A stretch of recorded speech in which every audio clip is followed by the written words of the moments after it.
Alvin, ang sundalo. Credit to the author. 1076-83. Ang mga pangalan po na nandito ay galing sa mga name generator. Kaya kung meron man pagkakatulad sa mga pangalan ng totoong tao o lugar, ito ay tunay na hindi sinasadya. Napataas ang isang kilay ni Alvin nang biglang bumungad sa kanya ang isang kirot ng realisasyon. Kuya. Tinawag ng binata na naka-gray ang kanyang sarili na kuya sa harap ni Benny. Samson. Di nagtagal, pinagsama-sama ni Alvin ang mga puzzle at nahulaan ang pagkakakilanlan ng binata na ito na naka-gray ang damit. Sa Lookland, ang tanging tao na maaaring tumawag sa kanyang sarili bilang Big Brother, sa harap ni Benny ay si Samson lamang, ang unang young master ng Lookland. Siya rin ang sinumpa ang kaaway ni Benny, ang hadlang na humadlang kay Benny na maging susunod na clan leader ng Lookland. Bukod dito, narinig ko mula sa iba na si Hayden, ang ikatlong young master na pinatay ko, ay ang nakababatang kapatid ni Samson sa dugo. Dugo kapatid. Ibig sabihin magkapatid sila sa iisang magulang. Ang titig na dati niyang tinitingnan kay Samson ay agad na napuno ng bakas ng pagbabantay. So, dapat itong si Elder Darfield. Hindi nagalit si Samson kahit na nakita niyang hindi siya pinapansin ni Benny. Hindi nagtagal, itinoon niya ang kanyang atensyon kay Alvin nang lumitaw ang isang nakakasilaw na ngiti sa kanyang mukha. Gayunpaman, ang nakakasilaw na ngiti sa mukha ni Samson ay parang nakakasira sa paningin ni Alvin. Ang Samson na ito ay hindi ganoon kalapit kay Hayden, ang kanyang kapatid sa dugo.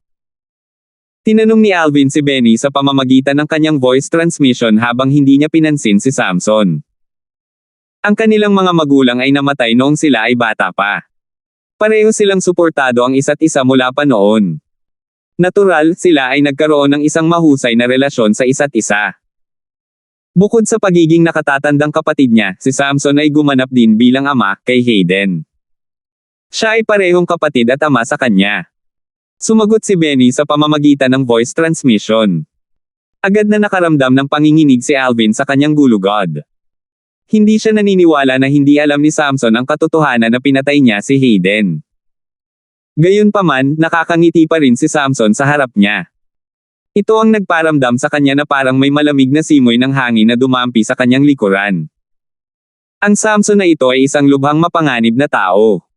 Halos sigurado si Alvin tungkol dito. Ang kakayahang manatiling walang pakialam sa harap ng isang kaaway na pumatay sa sariling kapatid ay hindi isang bagay na kayang gawin ng mga ordinaryong tao. Ang isa ay dapat magkaroon ng ilang lihim na motibo upang magawa iyon.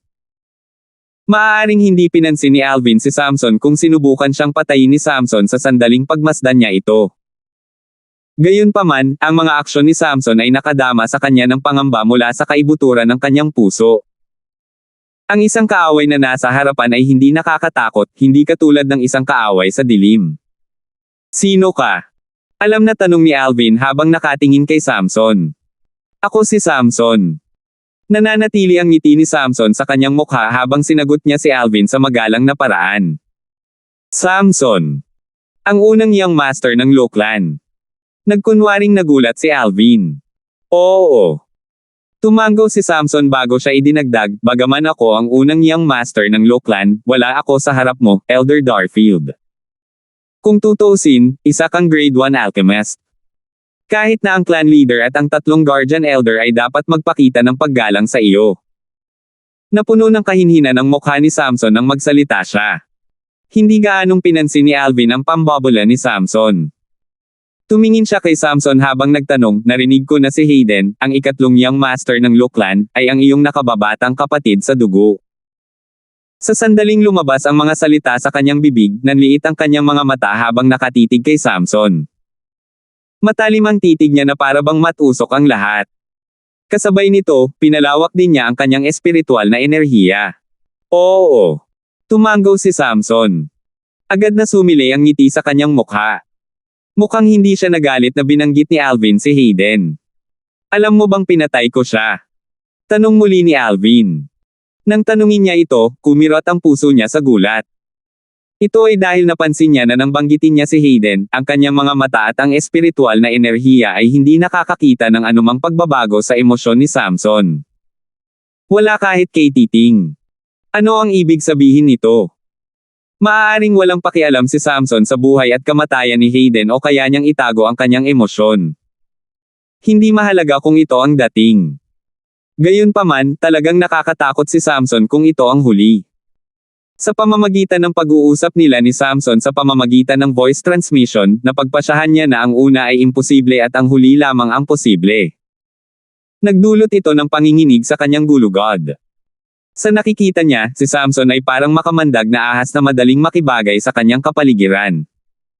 Kaya niyang itago ang sarili. Ang gayong makamandag na ahas ay walang alinlangan na lubhang mapanganib, kahit na ang pagiging lubhang maingat ay hindi sapat upang ipagtanggol ito ng epektibo. Kapag na-provoke ito, papatay ito ng walang anumang babala. Ha! Biglang naramdaman ni Alvin na biglang nanginginig ang espiritual na enerhiya na ipinaabot niya. Sa sandaling ito, napansin ni Alvin na may halata at abnormal na pagbabago bago sa emosyon ni Samson matapos ang kanyang mga salita ay lumabas sa kanyang bibig. Ang pagbabago-bago ng kanyang damdamin ay napakaliit, at ito ay nawala kaagad nang ito ay lumitaw. Gayunpaman, malinaw na natukoy ito ng kanyang espiritual na enerhiya. May isang pahiwatig ng uhaw sa dugo na layunin ng pagpatay sa emosyonal na pagbabago-bago. Alam ko. Gayunpaman, gusto kong pasalamatan ka, Elder Darfield, sa pagtulong mo sa amin na payat ang angkan. Sa init ng ulo ni Hayden, sa huli ay makakatagpo siya ng isang sakuna. Ang mamatay sa iyong kamay, Elder Darfield, ay isang uri din ng pagpapala. Tumango si Samson na may ngiti sa kanyang mukha. Gayunpaman, nakaramdam ng panginginig si Alvin sa kanyang gulugod nang makita niya ang ngiti. Dahil lahat ng ito sa kanyang espiritual na enerhiya ay napansin niya ang emosyonal na pagbabago ni Samson. Kung hindi, niloloko lang siya nito kung titingnan lang siya mula sa labas. Kung gayon, sa palagay ko, hindi ko sinasadyang nakagawa ako ng isang mabuting gawa. Gayunpaman, hindi mo kailangang magpasalamat sa akin. Halos hindi ako nagtaas ng daliri, mahinahong sagot ni Alvin habang nakatingin kay Samson ng walang pakialam. Anak, hinahanap mo si kamatayan. Sa sandaling ito, malamig na kumikinang ang mga mata ng matandang nakatayo sa likod ni Samson habang nakalok ang kanyang aura kay Alvin. Humakbang siya at sinubukang salakayin si Alvin. Whoosh! Gayunpaman, naharang siya ng nakalahad na kamay ni Samson bago pa man siya makaatake. Elder Darfield, pasensya na. Si Elder Guan ay nagkaroon ng malapit na relasyon kay Hayden kaya sana ay patawarin mo siya sa kanyang paglabag, paumanhin ni Samson. Hindi nilingga ni Alvin si Samson kahit magsalita ito. Sa halip, ang kanyang mga mata ay nakatuon sa matandang nakatayo sa likod ni Samson. Ang matandang nakatitig sa kanya ay may puting buhok at puting kilay. Sa sandaling ito, isang mapagnilay-nilay na tingin ang lumitaw sa mukha ni Alvin. Kawili-wili. Matiim na tiningnan ni Alvin ang matanda bago niya iniwas ang tingin. Hindi niya pinansin si Samson nang umalis siya kasama si Benny pagkatapos sinenyasan siya. Iniwan niya si Samson at ang matandang lalaki sa likuran niya na nakatayo sa parehong lugar habang pinagmamasdan nila ang mga silhouette ni na Alvin at Benny na unti-unting nawawala. Tinitigan ng matandang lalaki ang lilang figure na naglalaho na may galit na mukha habang sinasabi niya sa malalim na boses, "Young Master. Hindi mo dapat ako hinaranggan. Sigurado akong kaya ko siyang patayin para ipaghiganti ang Little Young Master." At pagkatapos, sa sandaling ito, nawala na rin ang nakakasilaw ng ngiti sa mukha ni Samson at napalitan ng lamig. Kung ganoon, natigilan ang matanda nang marinig ito. Kung papatayin mo siya, walang paraan na mabubuhay ka pa. Kahit tumakas ka, nakatadhana kang magpatapon. Sa oras na iyon, ano ang dapat kong gawin? O, balak mo ba akong magpatapon kasama mo?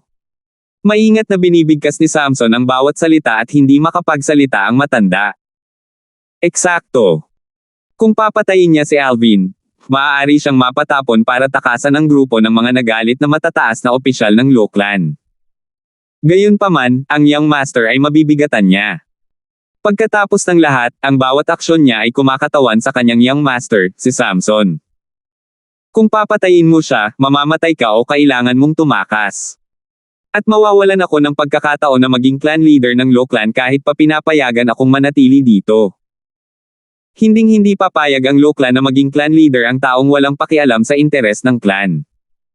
Alam na alam mo ito, sagot ni Samson sa malalim na boses. Kung hahayaan niyang patayin ng matandang ito si Alvin, tiyak na magiging laban sa kanya ang matataas na opisyal ng Law Clan at pakiramdam na wala siyang pakialam sa interes ng Law Clan kahit na hindi siya parusahan ng Law Clan. Si Alvin ay isang grade 1 alchemist at ang first interim elder ng Law Clan. Kung siya ay papatayin, ito ay lubos na makakasira sa interes ng Law Clan. Young Master, paano naman ang paghihiganti ng Little Young Master? Hindi ba natin siya ipaghihiganti? Tanong ng matanda na may galit na galit. Not average him. How's that possible? That's my younger blood brother for goodness sake. Ang nakababatang kapatid na pinalaki ko. Ang mga mata ni Samson ay kumikinang ng malamig bago ito bumalik sa normal. Ang bahagyang kahabag-habag na ekspresyon ay muling naging kalmado nang ipahayag niya, gayunpaman, hindi tayo maaaring kumilos ng walang ingat pagdating sa bagay na ito. Kailangan nating pag-isipang mabuti ang bagay na ito. Nagningning ang mga mata ng matanda nang marinig niya ito, at magalang siyang sumagot, pakikinggan kita, young master. Samantala, mabilis na papalapit sina Alvin at Benny sa tirahan ni Ragnar, ang leader ng linggo ng Law Clan. Sa tagal ng isang dosenang paghinga, makakarating sila sa tirahan sa harap. Alvin, dapat kang maging mas maingat laban sa Samson na iyon. Ang Samson na iyon ay isang lobo na nagbabalat kayo. Isa lang ang sasabihin niya ngunit iba ang kilos sa dilim. Pinatay mo ang kanyang nakababatang kapatid sa dugo. Imposibleng maging mapagparaya siya at tanggapin iyon. Hindi siya madaling sumuko. Mataimtim na pinaalalahanan ni Benny si Alvin habang nakatingin ito sa kanya. Tumanggaw si Alvin. Kahit na walang paalala ni Benny, alam na niya ang tungkol dito. Benny, alam mo ba ang background ng matandang nakatayo sa likod ni Samson? Di nagtagal, naalala ni Alvin ang matandang nakatayo sa likod ni Samson na nagtangkang salakayin siya. Ang alam ko lang ay Guan, ang apelyido ng matanda, at tinawag siya ng lahat bilang Elder Garrison. Tungkol naman sa background niya, nabalitaan kong lingkod siya ng lolo ni Samson. Dahil sa kanyang kahangahangang likas na talento, kalaunan ay naging pangalawang disipulo siya ng Law Clan.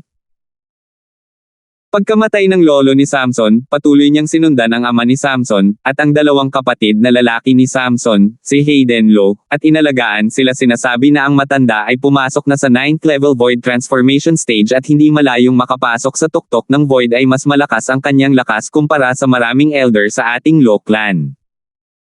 Inihayag ni Benny ang lahat ng kanyang nalalaman. Ika-9 na antas ng Void Transformation Stage. Nang marinig ni Alvin ang mga salita ni Benny, itinaas niya ang isang kilay habang ang kanyang puso ay kumirot. Talagang itinago ng matandang iyon ang kanyang sarili. Halatang martial monarch siya, pero sinabi niya talagang nasa 9th level Void Transformation Stage lang siya.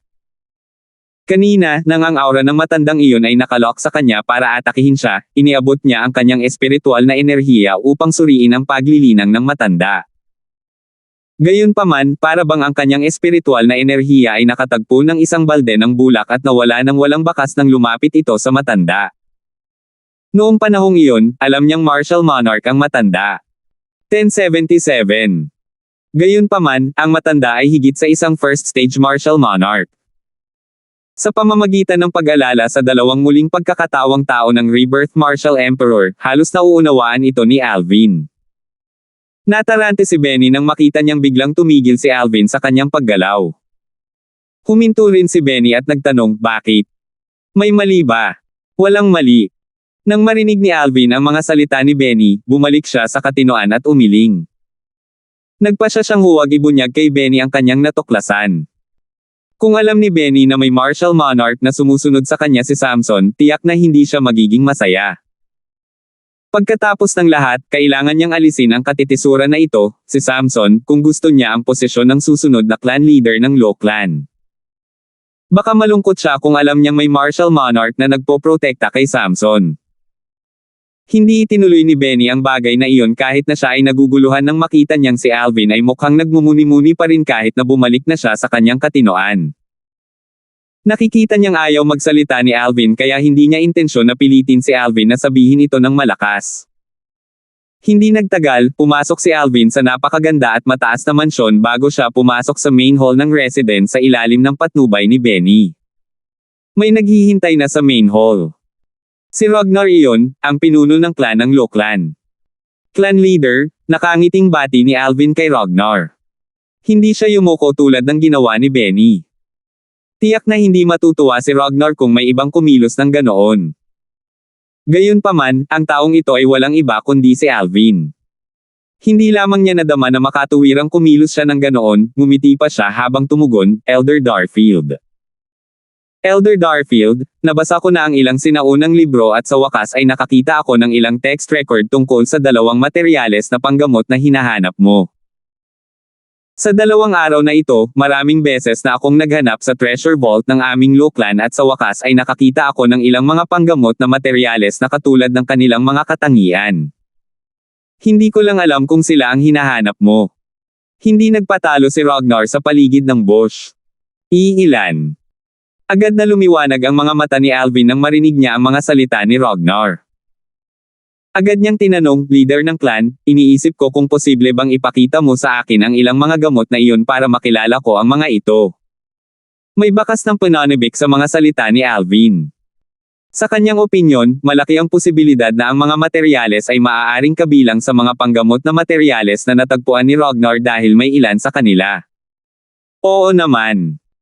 Itinaas ni Ragnar ang kanyang kamay at naglabas ng 7 uri ng mga panggamot na materyales.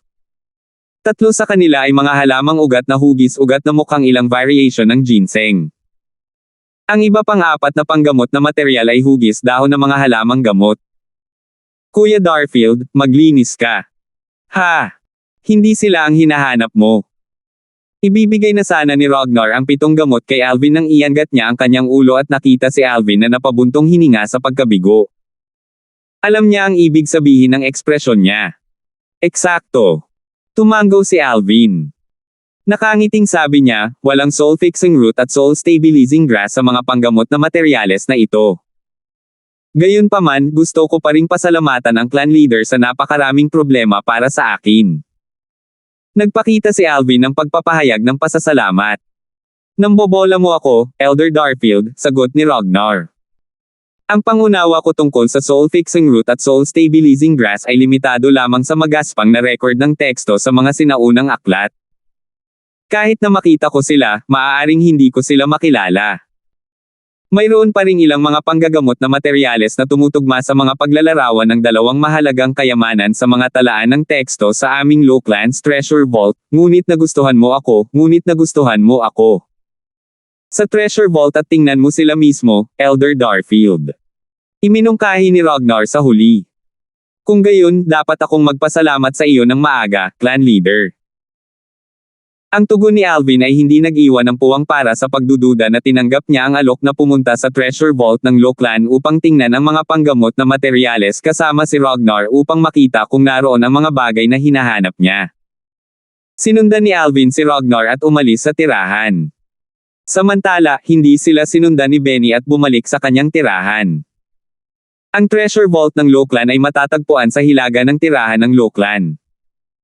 Mayroong 3 patong ng panloob at panlabas na mga proteksyon sa paligid. Tinakpin din sila ng inscription formations, at ang ilan sa mga ito ay killing formation na medyo makapangyarihan. Ang Treasure Vault ng Lokeland ay isang palasyo na nababalutan ng maraming inscription formation. Iisa lang ang pasukan, at personal itong binabantayan ng isang matandang lalaki. Elder Darfield, clan leader, masiglang bati ng matandang lalaki kahit na nagulat siya sa kanilang hitsura. Kuya Fletcher, ngumiti si Alvin bilang tugon. Hindi na estranghero sa kanya ang matandang nasa harapan niya. Ito ay walang iba kundi si Fletcher, isa sa 3 pangunahing guardian elder ng Lokeland na nakilala niya ilang araw na ang nakakaraan. Isa siyang makapangyarihang martial monarch. Elder Fletcher, dinala ko si Elder Darfield dito para maghanap ng ilang mga gamot, sabi ni Ragnar kay Fletcher. Tumango si Fletcher. Sa pagtaas ng kanyang kamay, isang banayad na enerhiya ang lumabas at nag-activate ng inscription formation sa pasukan ng Treasure Vault ng Lokeland. Si crack. Kasabay nito, ang gate sa Treasure Vault ay bumukas ng kusa. Sabay na pumasok sina Alvin at Ragnar sa treasure vault. Ang unang pumasok sa kanilang mga tanawin ay isang nakasisilaw na 7 kulay na liwanag na ibinuga ng bulubunduking tambak ng mga alahas. Ang liwanag mula sa labas ay suminag sa kanila at naging dahilan upang sila ay magliwanag ng magagandang ilaw. Ang ilan sa malalaking perlas ay kumikinang pa rin kahit na nawala ang liwanag. Pinaliwanagan nito ang buong treasure vault at ginawa itong mas kapansin-pansin. Maliwanag na perlas. Nagtaas ng kilay si Alvin. Maaari mong kunin ang mga bagay na ito kung interesado ka sa kanila, Elder Darfield, diretsyong sabi ni Ragnar. Marahil, ito ay dahil nakita niyang ang mga mata ni Alvin ay naaakit sa tambak ng mga alahas. Sa isang angkan tulad ng Loklan ng Northern Mountain, ang mga hiyas na ito na nakatambak na parang mga bundok ay mga ordinaryong palamuti lamang na maliit ang halaga. Titingnan ko lang. Umiling si Alvin, na nagpapakita ng kawalan ng interes sa mga alahas. Luminggalinga si Alvin sa paligid at wala siyang nakitang anumang gamot. Saglit, natarante siya habang nakatingin kay Ragnar at nagtatakang nagtanong, Clan Leader, nasaan ang mga medicinal materials? Nasa loob ang mga medicinal materials, sagot ni Ragnar habang patuloy siyang namumuna sa daan. Bukod sa pagiging isa sa 2 pinakamalakas na angkan sa Northern Mountain Land, ang Loklan ay isa ring alchemist clan. Para sa isang alchemist, ang pinakamahalagang bagay, bukod sa isang kaldero, ay walang iba kundi ang mga panggamot na materyales na kailangan upang pinuhin ang mga table tasks. Dahil dito, ang mga panggamot na materyales ay ang pinakamahalagang kayamanan para sa Loklan, lalo na ang mga bihirang panggamot na materyales. Sa paglalakbay ni Alvin mula sa lugar kung saan nakaimbak ang mga alahas hanggang sa lugar na nakaimbak ng mga panggamot na materyales, dumaan siya sa ilan pang mga lugar na nag-iimbak ng mga kayamanan tulad ng mga sinaunang aklat, concept fragment, at spirit weapons. Nasa loob ito. Nang magbukas ng gear si Ragnar, nagsimulang tumaas ang pintong bato sa kanilang harapan. Sa susunod na pagkakataon, naaamoy ni Alvin ang isang malakas na halimuyak na nagmumula sa loob na mabilis na pumupuno sa kanyang mga butas ng ilong. Saglit na gumaan ang katawan niya at nahihilo. Para bang nakainom siya ng elixir o pills. Pagkaraan ng ilang oras, sa wakas ay bumalik siya sa kanyang katinoan. Pagkatapos mo, Elder Darfield. Sinenyasan ni Ragnar si Alvin na pumasok sa maluwag na gilid ng palasyo sa likod ng pintong bato. Maraming nakaimbak na gamot sa gilid ng palasyo. Ito ay hindi maaaring tumingin sa lahat ng mga ito sa isang sulyap lamang. Puso na nag-iilaw na damo, sumasayaw na bulaklak ng paro-paro, nababawasan ng peklat. Tingnan ang lahat ng mga bihirang gamot na ito. Napabulala si Alvin sa pananabik. Naakit siya ng marami sa mga panggamot na materyales sa gilid ng palasyo. Bagamat ang mga panggamot na materyales na ito ay hindi ang soul-fixing root o ang soul-stabilizing grass na desperadong hinahanap niya, ang mga ito ay panggamot na materyales na napakabihirang. Si Ragnar na nakatayo sa gilid ay hindi nagulat sa pagkawala ng kalmado ni Alvin. Tandang-tanda pa niya noong una siyang pumasok sa lugar na ito. Mas matanda siya kay Elder Darfield, ngunit hindi siya kasing husay niya. Nakarot siya sa lugar nang makita niya ang tumpok ng mga bihirang gamot. Sa huli, ang dating clan leader ang nagbigay sa kanya ng isang magandang sampal para magising siya mula sa kanyang pagkatulala. Napakaraming mga panggamot na materyales dito. Aabutin siya ng ilang araw kahit papaano kung talagang isa-isa niyang hanapin ang mga gamot. Pakiramdam niya ay sumasakit ang kanyang ulo nang maisip niya ito at mabilis na tinanong si Ragnar, clan leader, nasaan ang mga gamot na binanggit mo kanina? Umaasa lang siya na inilagay na ni Ragnar ang mga panggamot na materyales sa gilid para makapili siya ng diretso sa mga iyon. Humiling na ako ng isang tao na maghiwalay at ilagay ang mga panggamot na materyales sa gilid, sagot ni Ragnar habang itinuro ang isang sulok sa gilid ng palasyo.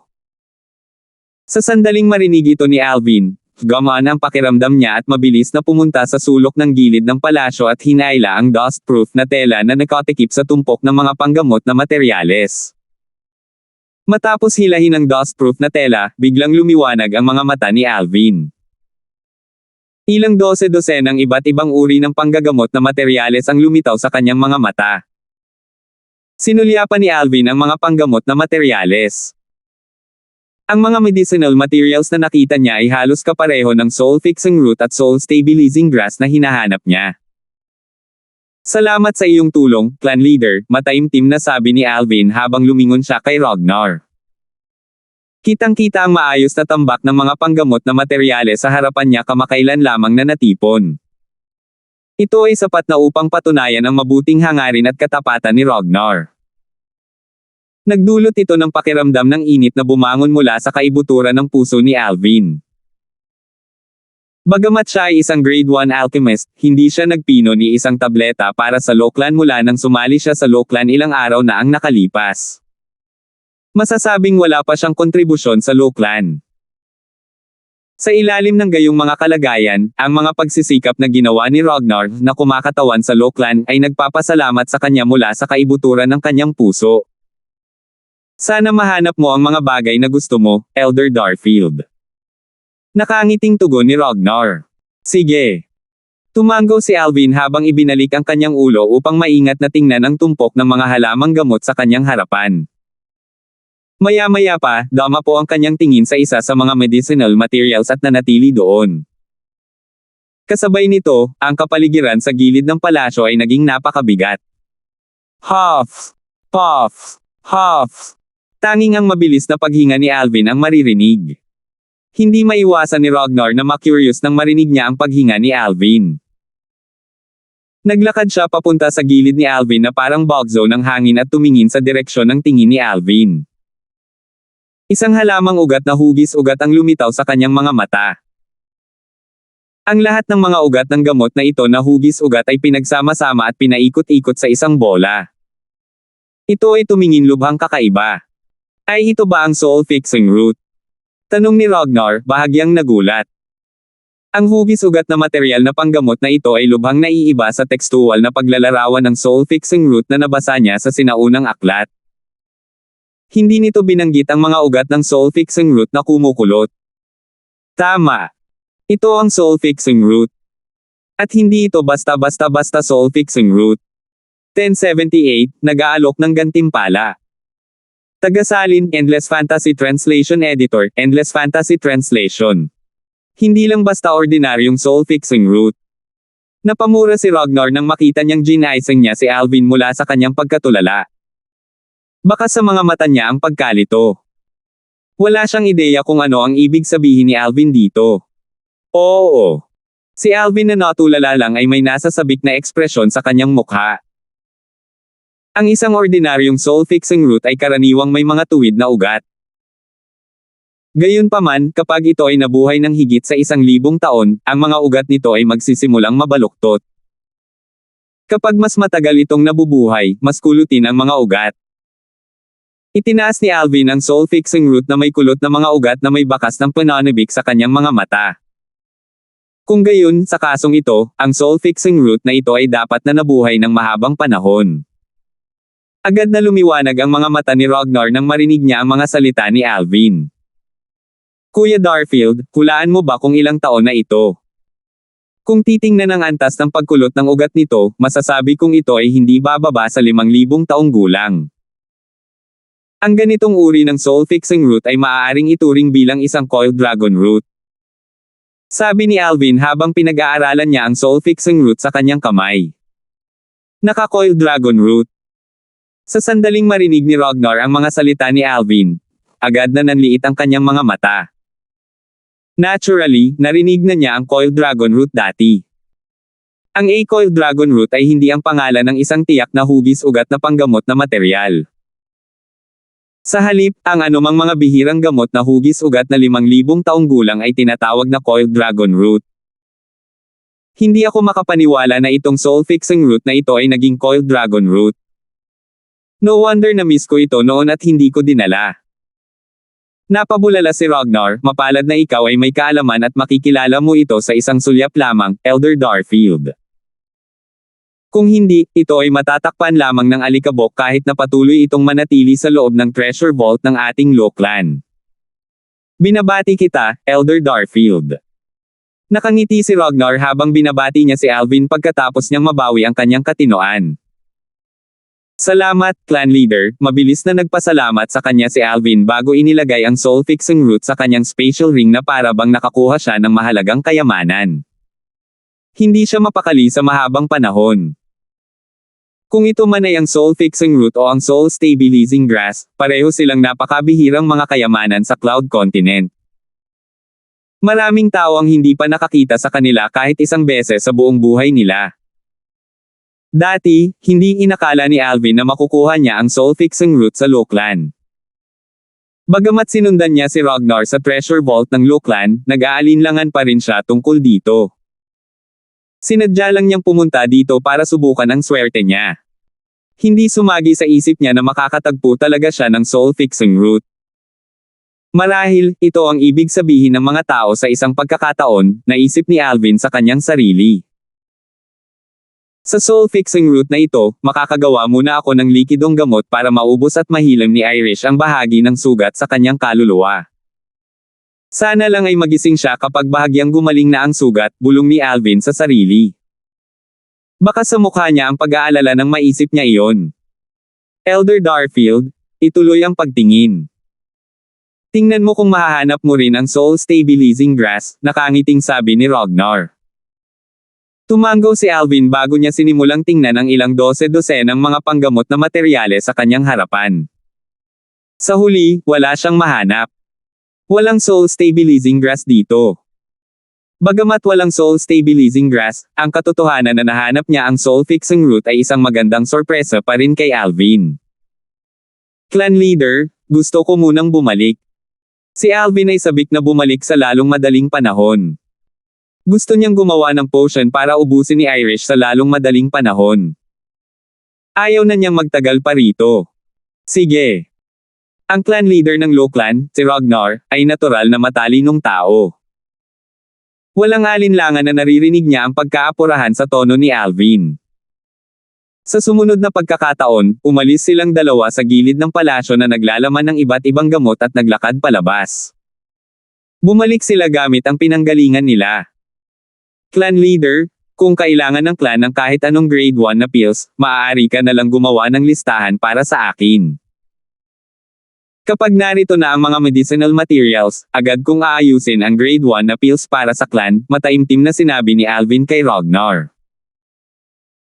Isantibi ang katotohanan na kailangan pa rin niyang umasa ng husto sa Looclan sa hinaharap, ang kasalukuyang sitwasyon lang ang dahilan kung bakit may utang siyang malaking pabor sa Looclan. Marahil ay hindi masyadong malinaw si Ragnar tungkol sa halaga ng soul-fixing root, ngunit alam na alam niya ito. Isa itong pambihirang kayamanan na makapagpapanumbalik ng kaluluwa. Ito ay hindi isang bagay na maaaring ihambing ng anumang ordinaryong bihirang panggamot na materyales. Sa sandaling marinig ni Ragnar ang mga salita ni Alvin, agad na nagningning ang kanyang mga mata. Magaling. Mahusay. Babalik ako at gagawa ng listahan. Pagkatapos nito, ipapasa ko sa iyo ang lahat ng mga panggamot na materyales, Elder Darfield. Grade 1 pills. Kahit na mayroon din ang kanilang Looclan, sila ay ginawa ng guild leader ng Alchemist Guild's main guild mula sa Southern Outerland. Bukod dito, kailangan din nilang magbayad ng medyo mabigat na halaga para dito. Katanggap-tanggap pa rin iyon. Gayunpaman, sa tuwing ang guild leader ng Alchemist Guild's main guild ay gagawa ng grade 1 na table task para sa kanilang Looclan, magpapataw siya ng maraming paghihigpit, at ayaw niyang magpino ng marami para sa kanila. Dahil dito, wala silang magawa. Palagi nilang ikinalungkot ang katotohanan na ang kanilang angkan ay walang mga grade 1 na alchemist. Kung may grade 1 na alchemist sa kanilang Looclan, bakit kailangan nilang umapela sa guild leader ng Alchemist Guild's main guild mula sa Southern Outerland? Ang huling grade 1 alchemist sa kanilang Looclan ay umiral halos 1,000 taon na ang nakalilipas. Dahil dito, ang hitsura ni Alvin ay katulad ng liwanag sa dulo ng tunnel para sa Looclan. Nangangahulugan ito na hindi na kailangan ng Looclan na yumuko at humingi ng ibang tao para sa grade 1 na table task sa hinaharap. Isa rin ito sa mga dahilan kung bakit ang grupo ng mga tao mula sa Lo Clan, kabilang si Ragnar ang clan leader, ay lubos na gumagalang kay Alvin nang ihayag niya ang kanyang pagkakakilanlan bilang Grade 1 Alchemist at ipahayag ang kanyang intensyon na sumali sa Lo Clan. Ang Lo Clan ay lubhang nangangailangan ng isang Grade 1 Alchemist upang balikatin ang kanilang gininto ang pangalan bilang isang Alchemist clan. Di nagtagal, umalis sina Alvin at Ragnar sa treasure vault ng Lo Clan at dumating sa silangang bahagi ng tirahan ng Lo Clan. Elder Darfield, hindi mo kailangang mag-alala tungkol sa soul stabilizing grass. Hihilingin ko sa aking mga tauhan na magpadala ng mga salita na nag-aalok ako ng reward para sa soul stabilizing grass. Tiniyak ni Ragnar si Alvin bago sila maghiwalay ng landas. Gayunpaman, kailangan kong problemayan ka para gumuhit ng isang detalyadong guhit ng soul stabilizing grass para sa akin. Ang pag-unawa ko tungkol sa damong ito ay limitado lamang sa magaspang na sipi ng teksto sa mga sinaunang aklat. Sa palagay ko ay hindi ito makikilala ng ibang tao kahit na sila ay makatagpo nito, sinabi ni Ragnar ang kanyang intensyon.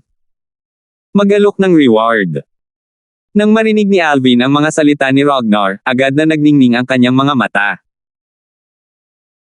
Hindi siya nag-aksaya ng oras sa pagkuha ng papel at panulat na iniabot ni Ragnar at mabilis na iginuhit ang soul stabilizing grass mula sa kanyang alaala na minana niya mula sa Rebirth Martial Emperor.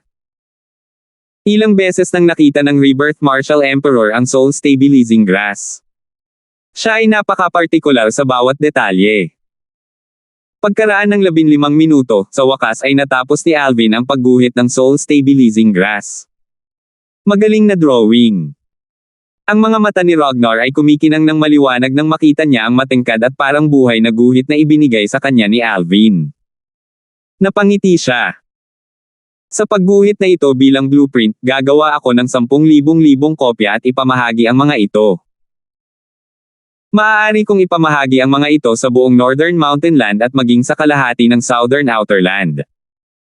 Mas maraming tao ang makakapaghanap ng soul stabilizing grass sa ganoong paraan.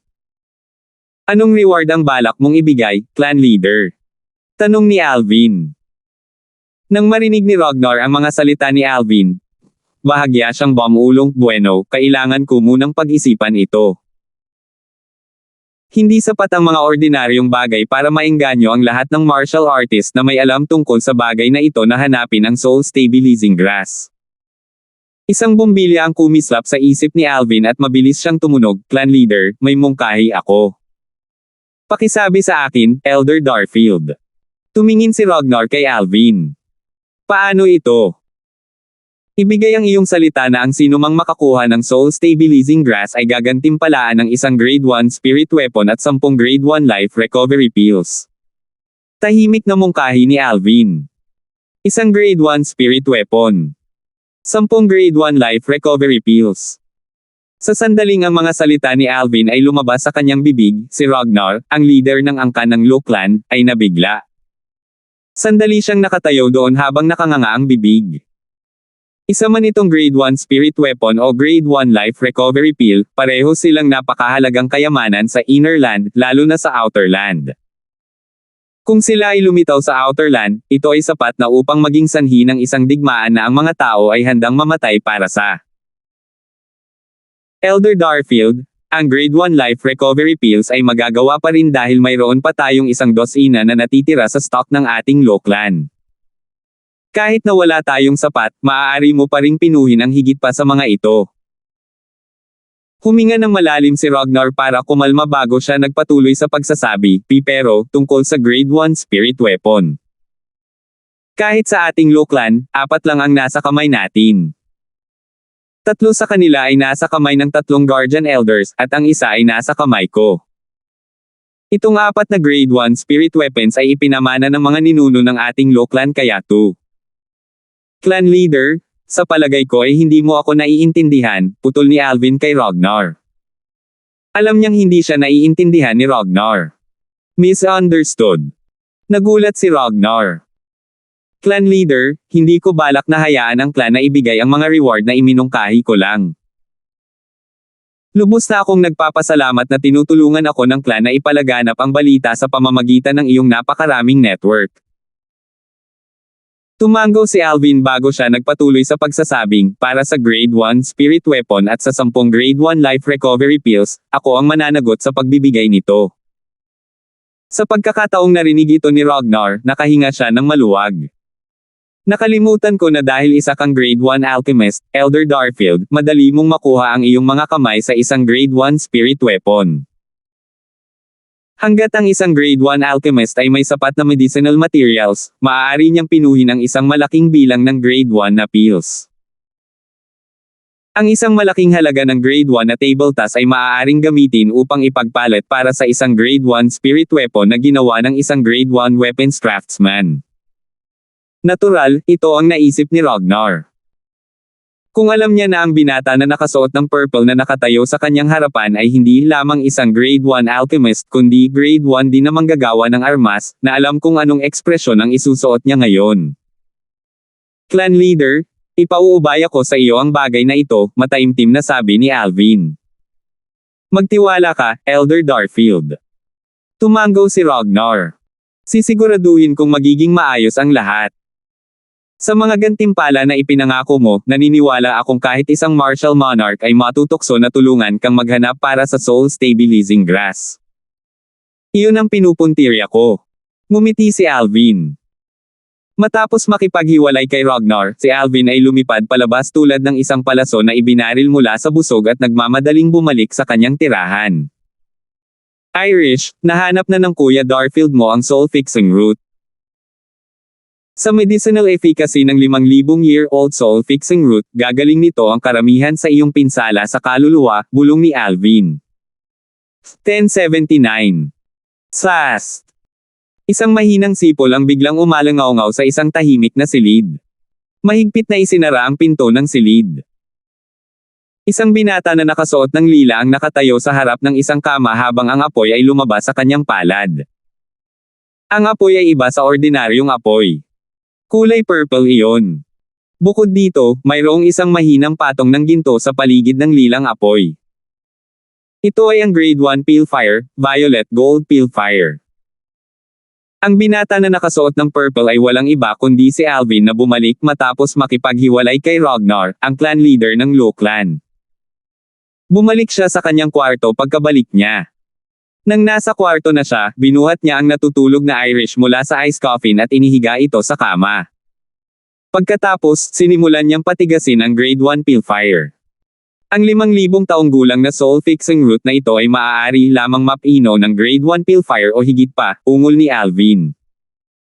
Kung may ibang tao dito, isang taong may kamalayan hindi tulad ng natutulog na Irish, tiyak na maguguluhan siya kapag narinig niya ang mga salita ni Alvin.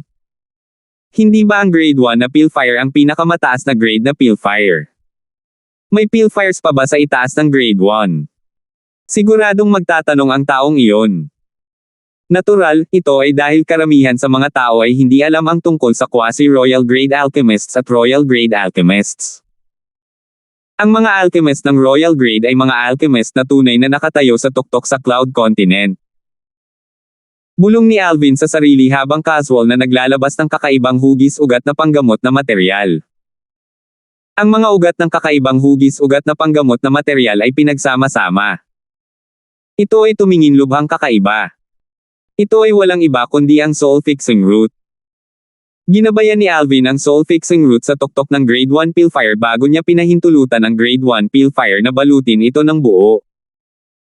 Lumipas ang 15 minuto, walang anumang palatandaan ng pagbabago sa soul fixing root. Tulad ng inaasahan mula sa isang soul fixing root na nakaligtas sa loob ng 5,000 taon. Isang buong 15 minuto na ang lumipas at ang Grade 1 Pale Fire ay hindi pa rin ito kayang tiisin ng walang tulong ng isang kaldero, bulalas ni Alvin sa gulat. Sa susunod na pagkakataon, naglabas si Alvin ng isang kaldero bago niya inihagis ang soul fixing root sa kaldero. Sa tulong ng kaldero, nagawa niyang palamigin ang soul fixing root nang wala sa oras. Bukod dito, matagumpay niyang naihanda ang gayuma na kailangan niya pagkatapos niyang magdagdag ng ilang mga ordinaryong materyales sa gamot. Hindi naman sa ayaw niyang gawing pill ito. Ito ay dahil kapag ang isang soul fixing root ay na-temper, magiging imposible na itong gawing pill. Dahil sa kadahilanang ito, maaari lamang niya itong gawing gayuma. Sampal. Itinaas ni Alvin ang kanyang kamay at hinampas ang kaldero. Ang grade 1 na peel fire ay agad na nagsunog sa paligid ng spout ng kaldero na tila ito ay naging isang layer ng hadlang. Swish! Sa susunod na pagkakataon, isang bumulwak ng itim na likido na kasing itim ng tinta ang lumabas na parang matalim na palaso at tumago sa hadlang na nabuo ng grade 1 peel fire bago ito tumigil sa hangin. Isang invisible force ang lumabas mula sa kamay ni Alvin at ginabayan ang potion na lumutang sa hangin. Matapos kunin ang kanyang kaldero, iginihan ni Alvin ang gayuma sa kama. Ginamit niya ang isang kamay upang buhatin si Irish para mahiga siya sa ulo ng kama. Kasabay nito, dahan-dahan niyang ibinoko ang bahagyang pumutok nitong labi gamit ang kamay. Wish! Ginabayan ni Alvin ang potion sa kanyang bibig, at dahan-dahan itong dumaloy sa kanyang katawan. Di nagtagal, tapos na si Alvin sa pagpapakain ng potion kay Irish. Irish! Pagkatapos ng lahat, nakahinga ng maluwag si Alvin. Pinalawak niya ang kanyang espiritual na enerhiya at sinundan ang direksyon kung saan patungo ang medicinal efficacy ng potion na dinalisay mula sa soul-fixing root. Malinaw na naramdaman ng espiritual na enerhiya ni Alvin na pagkatapos makapasok sa katawan ni Irish ang bisa ng panggamot, dumiretso ito sa kanyang isip. Maya-maya pa, natipon ito sa kanyang utak bago ito sumugod patungo sa kanyang nasirang kaluluwa. Ang kaluluwa ay parang isang kumikislap na bola ng apoy na matatagpuan sa kaibuturan ng isip. Napinsala ni Irish ang isang sulok ng kanyang kaluluwa. Ito ang ugat ng kanyang pagkawala ng malay. Swish! Swish! Swish! Ang medicinal efficacy na naipon sa isip ni Irish ay sumanib sa kanyang kaluluwa sa maikling sandali lamang. Ang kanyang kaluluwa ay ganap na nabalot ng nakapagpapagaling na bisa. Ang isa ay makikita lamang ang nakapagpapagaling na bisa na umiikot sa paligid nito. Kung tutuusin, hindi ganap na gagaling ang kaluluwa ni Irish sa pamamagitan lamang ng soul-fixing root kahit na ito ay isang 5,000 taong gulang na soul-fixing root. Medyo nalilito si Alvin. Siguro kung magi gising si Irish. Kung magising siya, parang negatibong makakaapekto ito sa kanya dahil sa napinsala niyang kaluluwa. Tumibok ang puso ni Alvin kahit na inihanda na niya ang kanyang sarili para sa pinakamasamang sitwasyon. Sana ang mga reward na inaalok ng clan leader para sa akin ay makapagbibigay sa akin ng soul stabilizing grass. Magagawa kong ganap na pagalingin ang kaluluwa ni Irish gamit ang soul stabilizing grass. Si Alvin ay may umaasang ekspresyon sa kanyang mukha nang maisip niya ito. Tahimik na lumipas ang oras. Ang kaluluwa ni Irish ay nababalot pa rin ng umuugong na bisa sa gamot.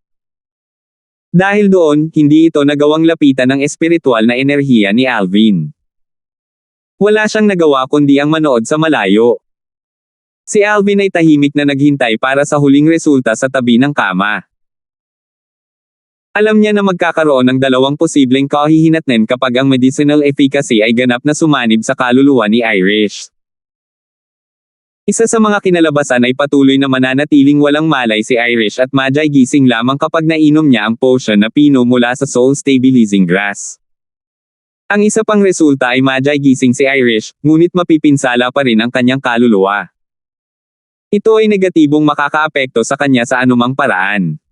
Unti-unting sumapit ang gabi. Napakadilim kaya hindi makita ni Alvin ang sarili niyang mga kamay sa harap niya. Gayunpaman, tila hindi ito nag-abala sa kanya. Ang medicinal efficacy ay umiikot pa rin. Ang espiritual na enerhiya na pinalawig ni Alvin ay nagpapanatili sa kanya ng update tungkol sa katayuan ng kaluluwa ni Irish na matatagpuan sa kanyang isipan. Mitigang naghintay siya sa tabi ng kama. Ang unang sinag ng liwanag mula sa araw ng umaga ay tumakip sa lupa, at ang silid ay nanambalik ang ningning nito. Tapos na. Napansin ni Alvin na ang medicinal efficacy ng potion na dinalisay mula sa soul-fixing root ay ganap ng sumanib sa kaluluwa ni Irish at pinagaling ang bahagi ng pinsala sa kanyang kaluluwa. Irish. Matapos niyang bawiin ang kanyang espiritual na enerhiya, kinakabahan siyang tumingin kay Irish habang hawak niya ang kanyang mga kamay. Matagal na siyang nakahiga sa kabaong ng yelo, at naapektuhan siya ng lamig. Ang kanyang mga kamay ay hindi kapani-pani walang mainit kahit na siya ay umalis sa kabaong sa isang buong araw. Gayunpaman, hindi nabahala si Alvin tungkol dito. Nakalok ang kanyang tingin sa maselang at magandang mukha ni Irish. Nais lamang niyang malaman kung madyay gising siya na bahagyang gumaling ang kanyang kaluluwa. Tahimik na lumipas ang oras. Kalahating oras na ang lumipas, ngunit wala pa ring senyales ng paggising ni Irish. Nang makita ito ni Alvin, hindi niya maiwasang mapabuntong hininga. Inilipat niya ang kanyang tingin at bumulong, mukhang kailangan kong hintayin ang soul stabilizing grass bago ko magising si Irish. Sa sandaling ito, isang mahinang hilanghing ang biglang tumunog at pumasok sa tainga ni Alvin na parang kulog. Pinaikit niya ang kanyang mga mata at nagmamadaling tumayo. Agad na napako ang kanyang mga mata sa pulang babae sa kama. Nakita niya ang maliit na bibig ni Irish na nanginginig, at may konting paggalaw din sa maganda at maselang mukha na iyon. Sa sumunod na sandali, bumukas ang mga mata niyang taglagas na kasing linaw ng tubig. Ang unang pumasok sa kanyang paningin ay si Alvin na nakatingin sa kanyang mga mata. Gayunpaman, walang anumang pahiwatig ng pagkilala sa kanyang mga mata. Hindi pamilyar. Nang tumingin si Irish kay Alvin, ang kanyang mga mata ay tumingin sa malayo. Parang hindi niya kilala kung sino si Alvin. Ang malayong tingin ay nagdulot ng matinding kirot sa puso ni Alvin.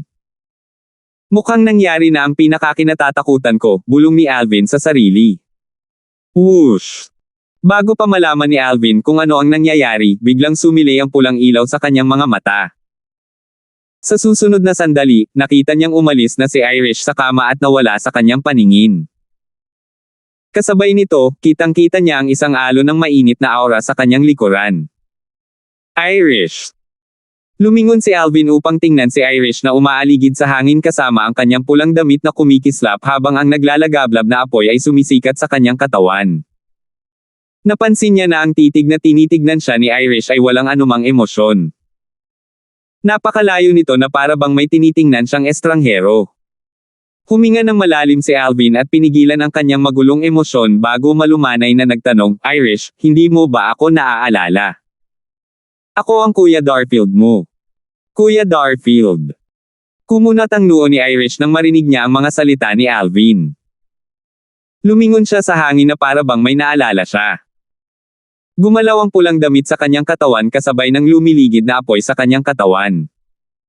Nagmukha siyang fire elf. Tama. Ako ang Kuya Darfield mo. Alvin. Agad na sinamantala ni Alvin ang pagkakataon sa sandaling ito nang tila mahina siyang subukan at gisingin ang kanyang alaala nang makita niyang nawala siya sa kanyang pag-iisip. Hindi kita kilala. Gayunpaman, ang tanging natanggap niya ay isang malamig na sigaw mula kay Irish. Bukod dito, may patong ng hamog na nagyelo sa kanyang maislan at magandang mukha. Para bang kahit ang apoy sa paligid ng kanyang katawan ay mahihirapang matuno ang hamog na nagyelo. Whoosh! Habang itinataas ni Irish ang isang kamay, biglang lumitaw ang isang espada sa kanyang kamay. Isang pulang flexible na espada na 5 talampakan ang haba at kasing ninipis ng pakpak ng cicada. Walang iba kundi ang quasi-royal grade spirit sword na ibinigay sa kanya noon ni Alvin. Gayunpaman, kasalukuyan niyang itinutuon ang espada kay Alvin. Sumigaw siya, "Who the hell are you? Young master! Young master!" Sa sandaling ito, isang apurahang boses ang nagmula sa labas ng pintuan ng silid. Walang iba kundi si Jack ang nagmamadaling sumugod pagkatapos ipaalam sa kanya ng mga katulong ang ilang kakaibang paggalaw sa silid ni Alvin. Gayunpaman, wala siyang natanggap na anumang tugon. Irish, ako si Kuya Darfield. Nakalimutan mo na ba? Ako ang nagbigay sa iyo ng espada sa kamay mo hindi pa katagal. Nakalimutan mo na ba ang lahat?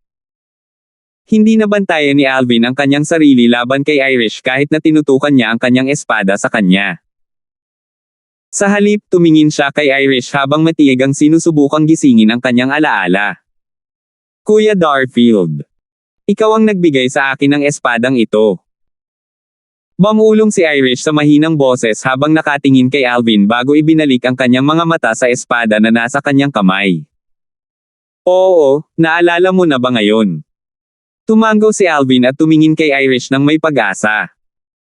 Bagamat naihanda na niya ang kanyang sarili, nakaramdam pa rin ng pait at kawalan ng magawa ang kanyang puso sa sandaling napagtanto niyang nakalimutan na siya ni Irish pagkatapos niyang magising. 1080. Gayunpaman, biglang kumilos si Irish nang si Alvin ay nakatingin sa kanya ng may pag-asa. Shoo! Mabilis siyang sinugod ni Irish habang nakatutok ang kanyang espada. Bagamat nababalot ng apoy ang kanyang katawan, ang aura na kanyang ibinubuga ay napakalamig kaya nagpalamig sa puso ni Alvin. Ang bilis ni Irish ay hindi mabilis sa mga mata ni Alvin, ngunit hindi niya nilayo na iwasan siya. Tahimik siyang nakatayo roon na may lamang sa kanyang mga mata habang nakatitig kay Irish na sinisingil sa kanya ng kanyang espada. Sa sandaling ito, parang ang tanging natitira sa kanyang mundo ay ang nagninangas na pulang figure ay napapalapit sa kanya. Bagamat ang figure ay tila nag-transform sa isang pulang hayop na naglalayong lumunin siya, walang pagbabago sa kanyang ekspresyon o sa kanyang tingin. Ito ay banayad na parang tubig gaya ng dati. Shoo! Si Irish ay may malamig na ekspresyon sa kanyang mukha habang tinutusok niya ang kanyang espada at itinutok ito sa puso ni Alvin na parang binabalak niyang patayin siya sa isang galaw lamang. Agad siyang bumagal nang makita niyang hindi gumagalaw si Alvin. Ngunit napakalapit niya kay Alvin. Sa huli, ang espada ay huminto sa isang lapad ng buhok mula sa dibdib ni Alvin. Bakit? Bakit hindi niya iniwasan? Bakit sumasakit ang puso ko kapag inatake ko siya ng aking espada? Si Irish ay nagmukhang bola ng apoy sa sandaling dumating siya sa harap ni Alvin. Nanginginig ang puso niya ng walang dahilan. Kasabay nito, nakaramdam siya ng kaunting gulat. Nang makita niya kung gaano kalapit ang kanyang espada sa kanyang pusong Alvin, nagmamadali siyang kumilos para bawiin ito. Sa kasamaang palad, siya ay masyadong mabagal. Dinala siya ng inertia at ipinadala ang dulo ng espada sa kanyang kamay sa dibdib ng binata na naka-purple. Splash! Tumalsik ang dugo sa katawan at kamay niya. Nakaramdam siya ng kirot sa kanyang puso nang makita ang dugo sa kanyang mga kamay. Hooray! Ibinaba niya ang kanyang espada at tinakpan ang kanyang dibdib. Tulala siya. Parang may nawala sa kanya sa segundong iyon. Halos masuffocate siya ng pakiramdam ng kawalan ng magawa at gulat. Namutla ang magandang mukha ni Irish habang ibinababa niya ang kanyang ulo at bumubulong sa sarili. Ako. Bakit may nararamdaman akong sakit sa puso ko? Kilala ko ba talaga siya? Yung mga mata niya. Bakit ang gentle? Ano ba ang relasyon natin? Bakit hindi niya iniwasan? Bakit? Bang! Isang malakas na putok ang umalangaw-ngaw at napatigil siya sa pagkatulala. Young Master. Matapos sirain ni Jack ang pinto, nagbago ang kanyang mukha nang makita ang eksena sa harap ng kanyang mga mata. Mabilis siyang lumipad papasok at agad na nakarating sa harap ng nauutol na lilang figure. Sa loob ng oras na kinakailangan para magtaas ng kamay, hinugot ni Jack ang pulang flexible sword sa dibdib ng binata na nakasuot ng lila at inihagis ito sa lupa. Kasabay nito, ginamit niya ang origin energy para pigilan ang pagdurugo. Salamat sa Diyos. Maswerte tayo. Nakahinga ng maluwag si Jack nang mapagtanto niyang hindi sinaksak ng espada ang kanyang puso, at wala sa panganib ang buhay ng binata na nakasuot ng lila. Ubo. Sa wakas ay gumalaw si Alvin matapos bunutin ni Jack ang espada. Nakatitig siya kay Irish na parang nawala ang kanyang kaluluwa. Hindi man lang siya nag-react nang isaksak ni Irish ang espada sa kanyang dibdib. Napaluwa siya ng isang bibig ng dugo nang siya ay umubo. Ang dugong nabahiran sa lupa ay parang namumulaklak na pulang rosas. Young Master. Sino nanakit sa'yo? Lumubog ang mukha ni Jack habang lumilitaw sa kanyang mga mata ang layuning pumatay. Sa sandaling ito, tila nakalimutan niya na si Alvin ay mas malakas kaysa sa kanya. Tila nakalimutan niyang hindi siya magiging katapat ng isang taong may kakayahang saktan si Alvin. Di nagtagal, nakuha ni Jack ang kanyang sagot. Nagulat siya sa sagot nito. Ikaw. Bakit hindi mo iniwasan? Isang walang emosyong boses ang tumunog at nakakuha ng atensyon ni Jack. Dama po ang mga mata niya sa babaeng nakasuot ng pula sa malapit. Oh, God. MS Irish, ikaw. Gising ka na. Tinitigan siya ni Jack nang nanlaki ang mga mata. Baka sa mukha niya ang pagkamangha. Young Master. Ikaw. Nahanap mo ang soul-fixing root at ang soul-stabilizing grass para kay MS Irish. Ang ganda ng Loklan na ito. Mayroon pa silang mga mahalagang materyales na sinabi mong napakabihirang sa Cloud Continent. Ngumiti si Jack. Gayunpaman, hindi nagtagal ay nawala ang ngiti sa kanyang mukha. Sa wakas ay napansin niya ang mga bahid ng dugo sa mga kamay ni Irish. Nagbago agad ang mukha niya. God! MS Irish, ikaw. Ikaw ang sumaksak sa Young Master.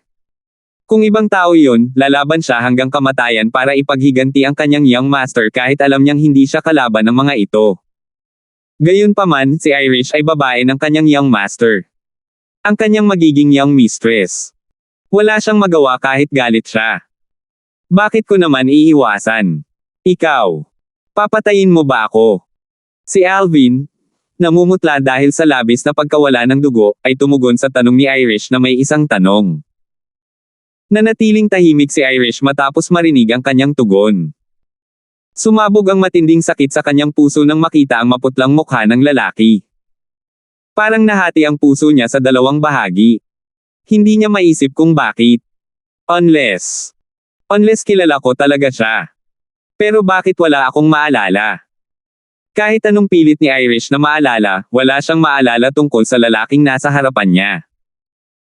Gayunpaman, naramdaman niyang kumirot ang puso niya nang walang dahilan nang makitang nasaktan ang lalaki. Nakumbinsi siya nito na napakalapit niya ng relasyon sa lalaki. Sa sandaling ito, nawala ang puot ni Irish kay Alvin.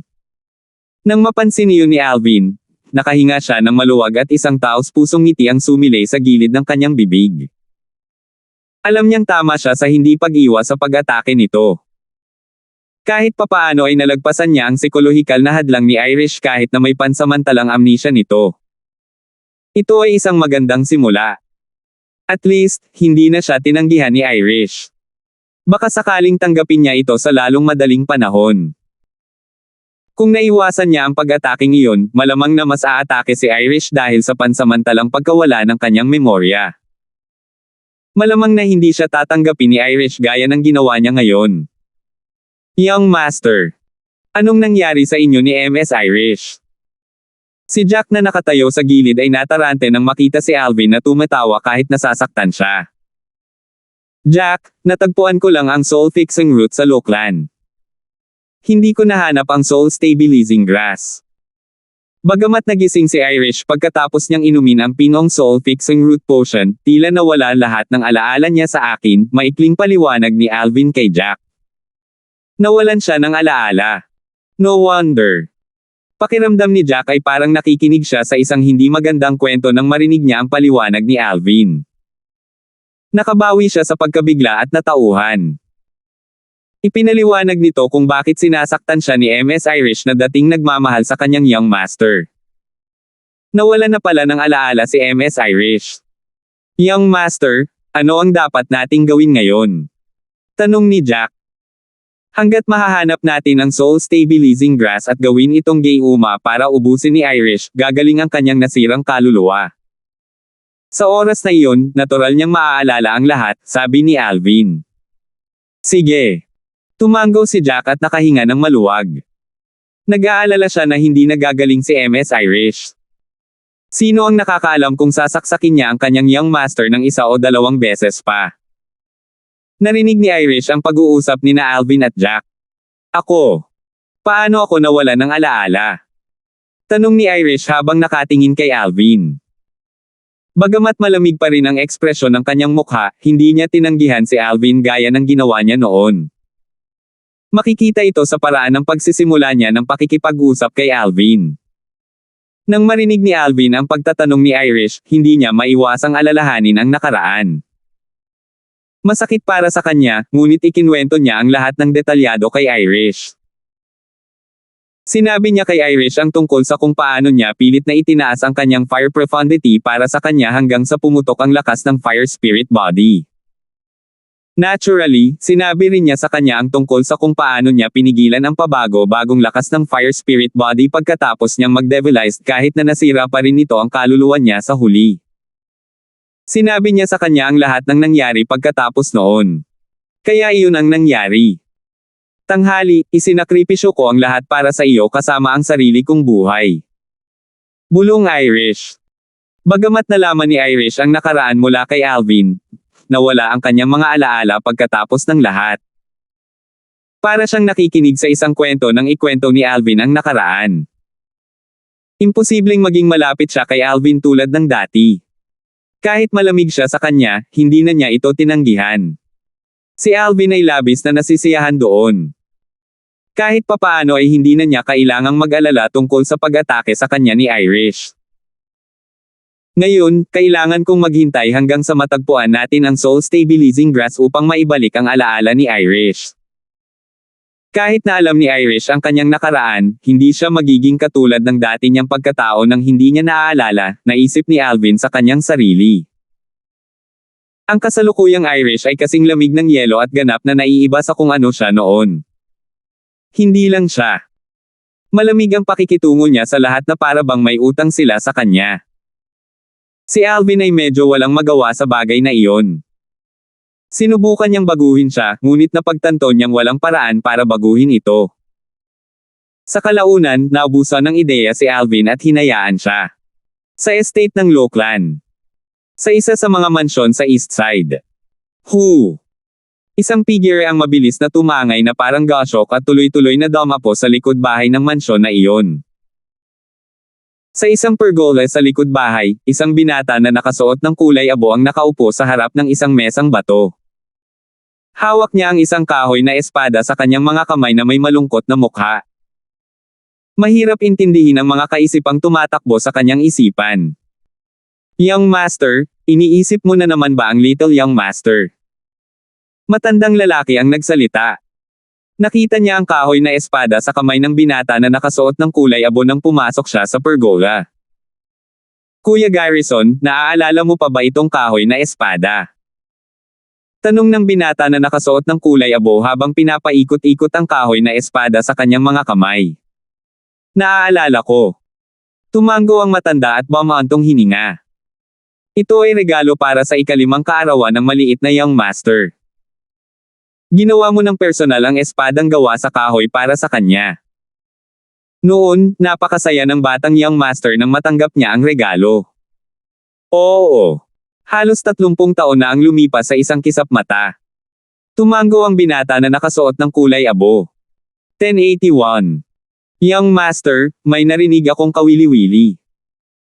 Mabilis na iniba ng matanda ang usapan matapos niyang makitang nagsimulang gunitain ng kanyang Young Master ang nakaraan na may matinding kalungkutan.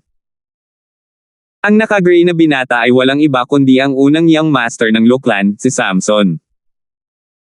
Dama po ang nagbabagang tingin ni Samson sa matanda bago niya ito tinanong sa malalim na boses, may kaugnayan ba ito kay Alvin? Oo. Tumango ang matanda. Magsalita ka, sabi ni Samson. Ngayon, nagalok ang clan leader ng reward para sa sinuman sa Northern Mountain Land at Southern Outer Land na makapagbibigay sa kanya ng isang pambihirang bagay, sabi ng matanda. Isang reward. Paanong may kaugnayan kay Alvin ang reward na ibinigay ng clan leader? Tanong ni Samson na nakakunot ang noo.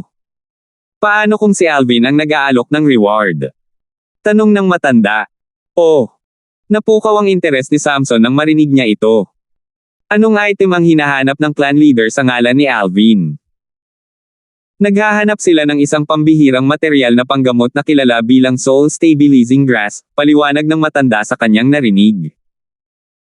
Kasabay nito, isang parang buhay na pagpipinta ng isang damo ang lumitaw sa kanyang kamay. Itong kinopya na painting ay ipinamahagi ng clan leader. Hinahanap niya itong damo, dagdag ng matanda. Hindi pa ako nakakita ng ganoong damo. Sumimangot si Samson at umiling matapos tingnan ang painting.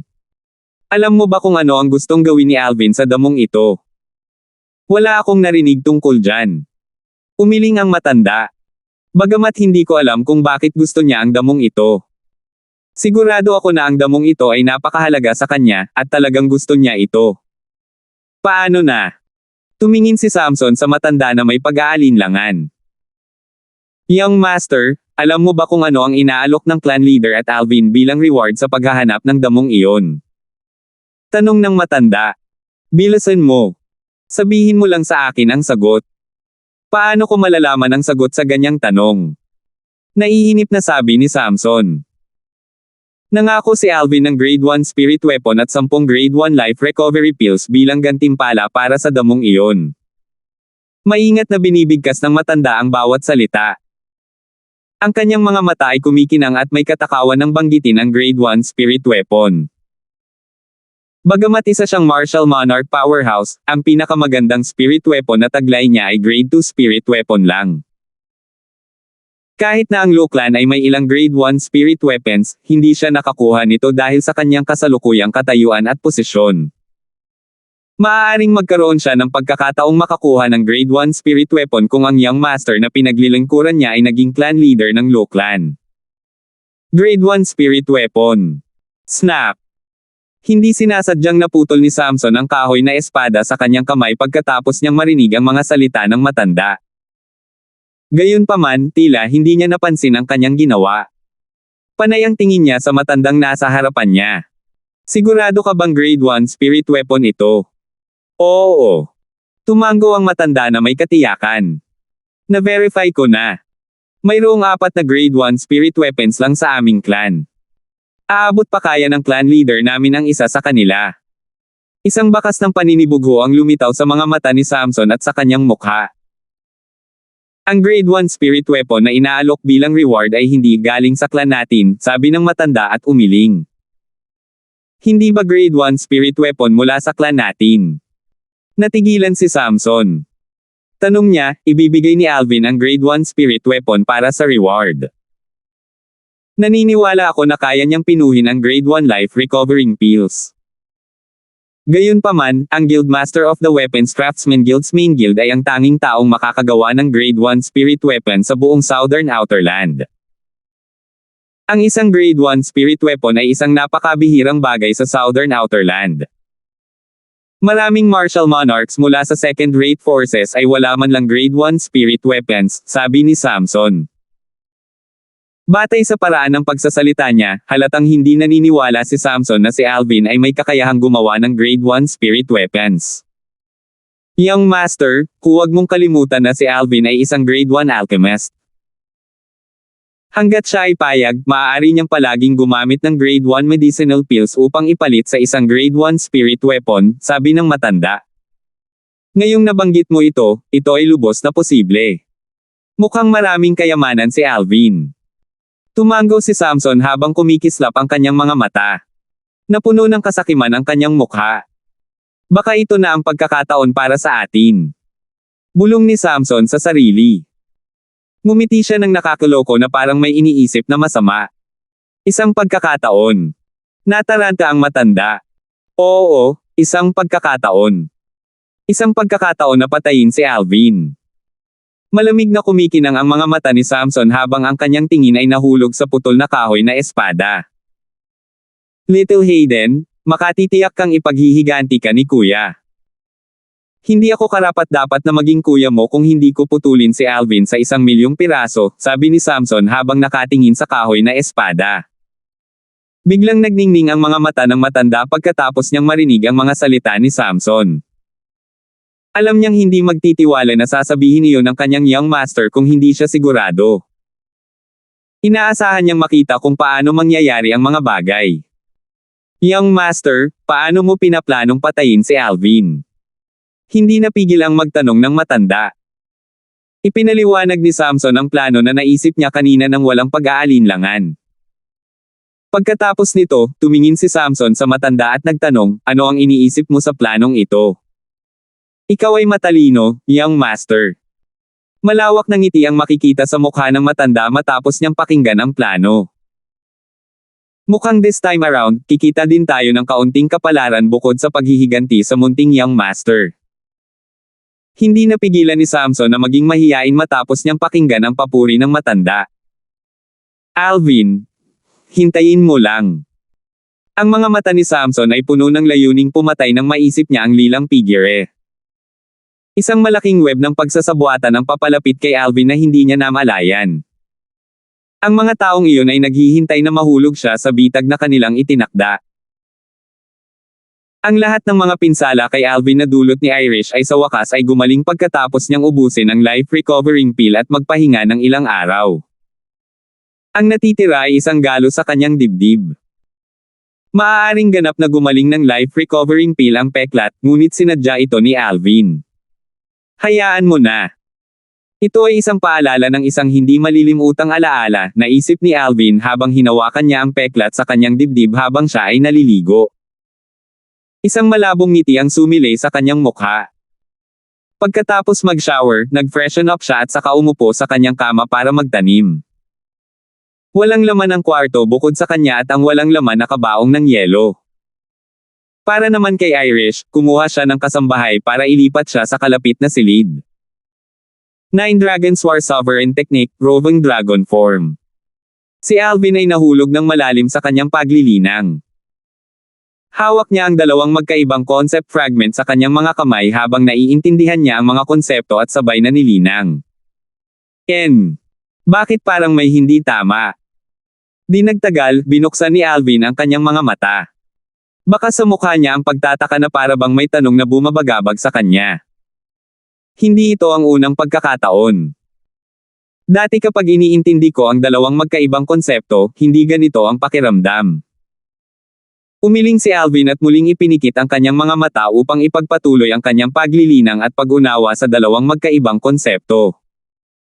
Maya-maya pa ay muli niyang binuksan ang kanyang mga mata. Anong problema? Sumimangot si Alvin. Hindi niya maintindihan kung ano ang nangyari. Pakiramdam niya ay may mali sa tuwing sinusubukan niyang intindihin ang dalawang magkaibang konsepto sa pamamagitan ng dalawang concept fragment mula noong umalis siya sa Crimson Sky Kingdom. Si Alvin ay palaging nakakaramdam ng pagkagambala sa tuwing sinusubukan niyang unawain ang mga konsepto. Paminsan-minsan, nangyayari ang pagkagambala kapag sinusubukan niyang maunawaan ang isang konsepto. Pagkatapos ay tumaas ang dalas ng sinubukan niyang unawain ang isa pang konsepto. Kailangan kong malaman ang dahilan sa pagkakataong ito. Natarante si Alvin.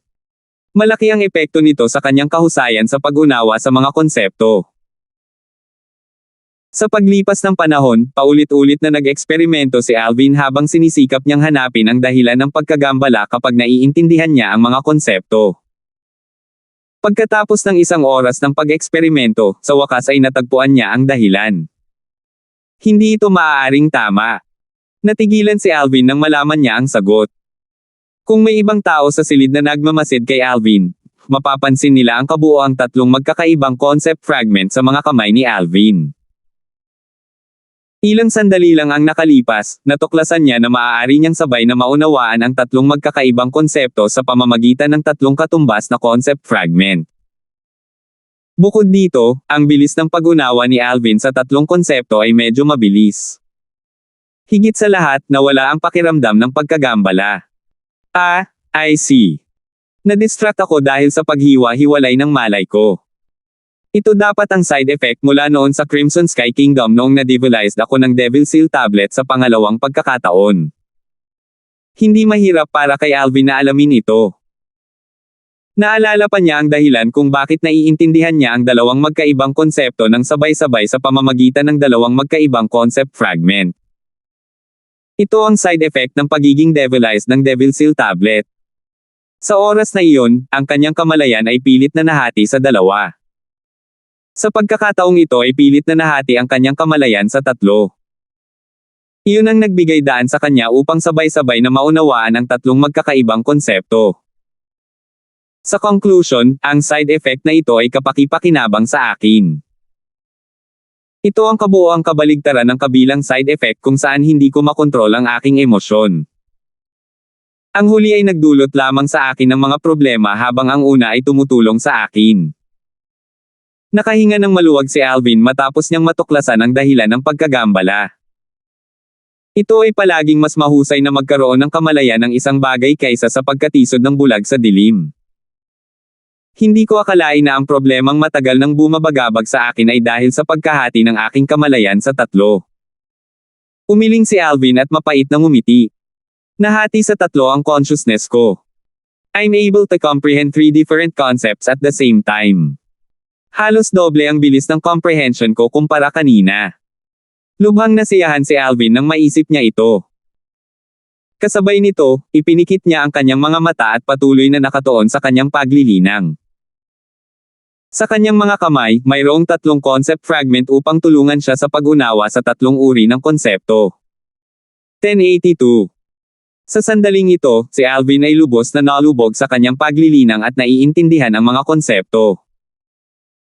Ang pag-unawa sa 3 magkakaibang konsepto ng sabay-sabay ay nagbigay sa kanya ng isang buong bagong pakiramdam. Ito ay lubos na kasiya siya at hindi isang bagay na naranasan niya noon. Pagkatapos mag-cultivate ng isang gabi, napakasaya ni Alvin kahit na walang makabuluhang improvement sa kanyang lakas. Natutuwa siyang nahati ang kanyang kamalayan sa 3, at naiintindihan niya ang 3 magkakaibang konsepto ng sabay-sabay. Kuya Darfield.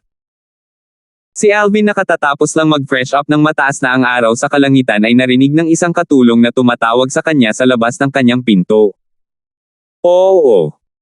Nang buksan ni Alvin ang kanyang pinto, pinasa sa kanya ng katulong sa labas ang isang spatial ring at sinabing, Elder Darfield, hiniling sa akin ng clan leader na ibigay ito sa iyo. Nandito ang clan leader. Medyo nagulat si Alvin nang marinig niya ang mga salita ng katulong. Kinuha niya ang spatial ring sa katulong. Oo. Tumango ang katulong. Maagang dumating ang clan leader kaninang umaga. Iniwan niya sa akin itong spatial ring bago siya umalis dahil ayaw niyang maistorbo ang pahinga mo, Elder Darfield. Tumango si Alvin at inikot ang spatial ring sa kanyang kamay saglit bago bumalik sa kanyang silid.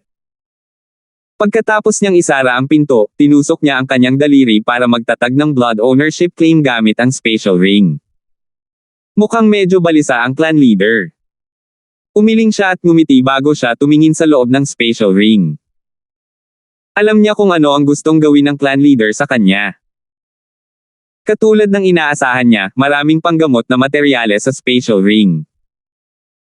Bukod pa rito, may listahan na naglista ng ilang uri ng grade 1 na table task na gusto ng Lo-clan na pinuhin niya. Gayunpaman, ang hiniling na bilang ng mga table task ay hindi nakapagsalita kay Alvin. Mababa ba ang tingin nila sa akin? Hindi napigilan ni Alvin na mapangiti ng mapait matapos masulyapan ang tumpok ng mga panggamot na materyales sa spatial ring at ang dami ng grade 1 na pills na nakatala sa listahan. Batay sa hiniling na bilang ng mga grade 1 na table task sa listahan, 30% lamang ng mga panggamot na materyales sa spatial ring ang kailangan. Gumagamit lang ako ng 30% ng mga medicinal material sa pinakamaraming bagay para mabuo ang bilang ng hinihiling na grade 1 na pill sa listahan. Well, dahil gusto ng clan leader na iregalo sa akin ang mga medicinal materials, matatanggap ko lang ito, bulong ni Alvin sa kanyang sarili habang ang isang maliwanag na ngiti ay lumitaw sa kanyang mukha. Kung ang leader ng angkan ng Lo-clan, si Ragnar ay nasa paligid para marinig ang sinabi ni Alvin, siya ay hindi makapagsalita. Sa opinyon ni Ragnar, ang bilang ng mga gamot na kanyang ibinigay ay medyo hindi sapat kung isasaalang-alang ang bilang ng mga grade 1 na pills na hiniling sa listahan. Karaniwan, ang isang grade 1 alchemist ay mahihirapang buuin ang bilang ng grade 1 na mga table task na hinihiling sa listahan kahit na maubos niya ang lahat ng mga panggamot na materyales sa spatial ring. Iyon ay dahil ang rate ng tagumpay ng isang grade 1 alchemist sa pagbuo ng mga table task ay karaniwang nasa pagitan ng 20% hanggang 30%. Sa katunayan, bihira silang lumampas sa 30%. Maging ang guildmaster ng Alchemist Guild's main guild sa Southern Outerland ay may success rate na humigit kumulang 25% pagdating sa pagpino ng mga table tasks. Sa 10,000 taon ng kasaysayan ng Lo-clan, ang tanging may higit sa 30% ng tagumpay sa pagbuo ng grade 1 na mga table tasks ay ang nagtatag ng Lo-clan. Sa 10 ng grade 1 alchemist sa susunod na henerasyon, ang pinakamataas na rate ng tagumpay na mayroon sila ay nasa 28%. Ang gawaing ibinigay niya kay Alvin ay nangangailangan ng tagumpay na rate ng 30% upang matupad ito. Natural, hindi niya sinusubukang maghanap ng mali kay Alvin. Hindi siya magiging malungkot kahit na maubos ni Alvin ang lahat ng mga medicinal materials sa spatial ring at hindi pa rin mabuo ang hinihiling na bilang ng grade 1 na pill sa listahan. Ginawa niya ito upang subukan ang antas ng pagpipino ng gamot ni Alvin. Kung tutusin, ang alam lang niya tungkol sa Alvin na iyon ay maaari siyang magpakita ng grade 1 pill fire, at isa siyang grade 1 alchemist na may malalim na insight sa medicine refinement daw. Tungkol naman sa aktual na antas ng pagpipino ng gamot ni Alvin, wala siyang alam tungkol dito. Sa kabutihang palad, hindi alam ni Alvin ang iniisip ni Ragnar.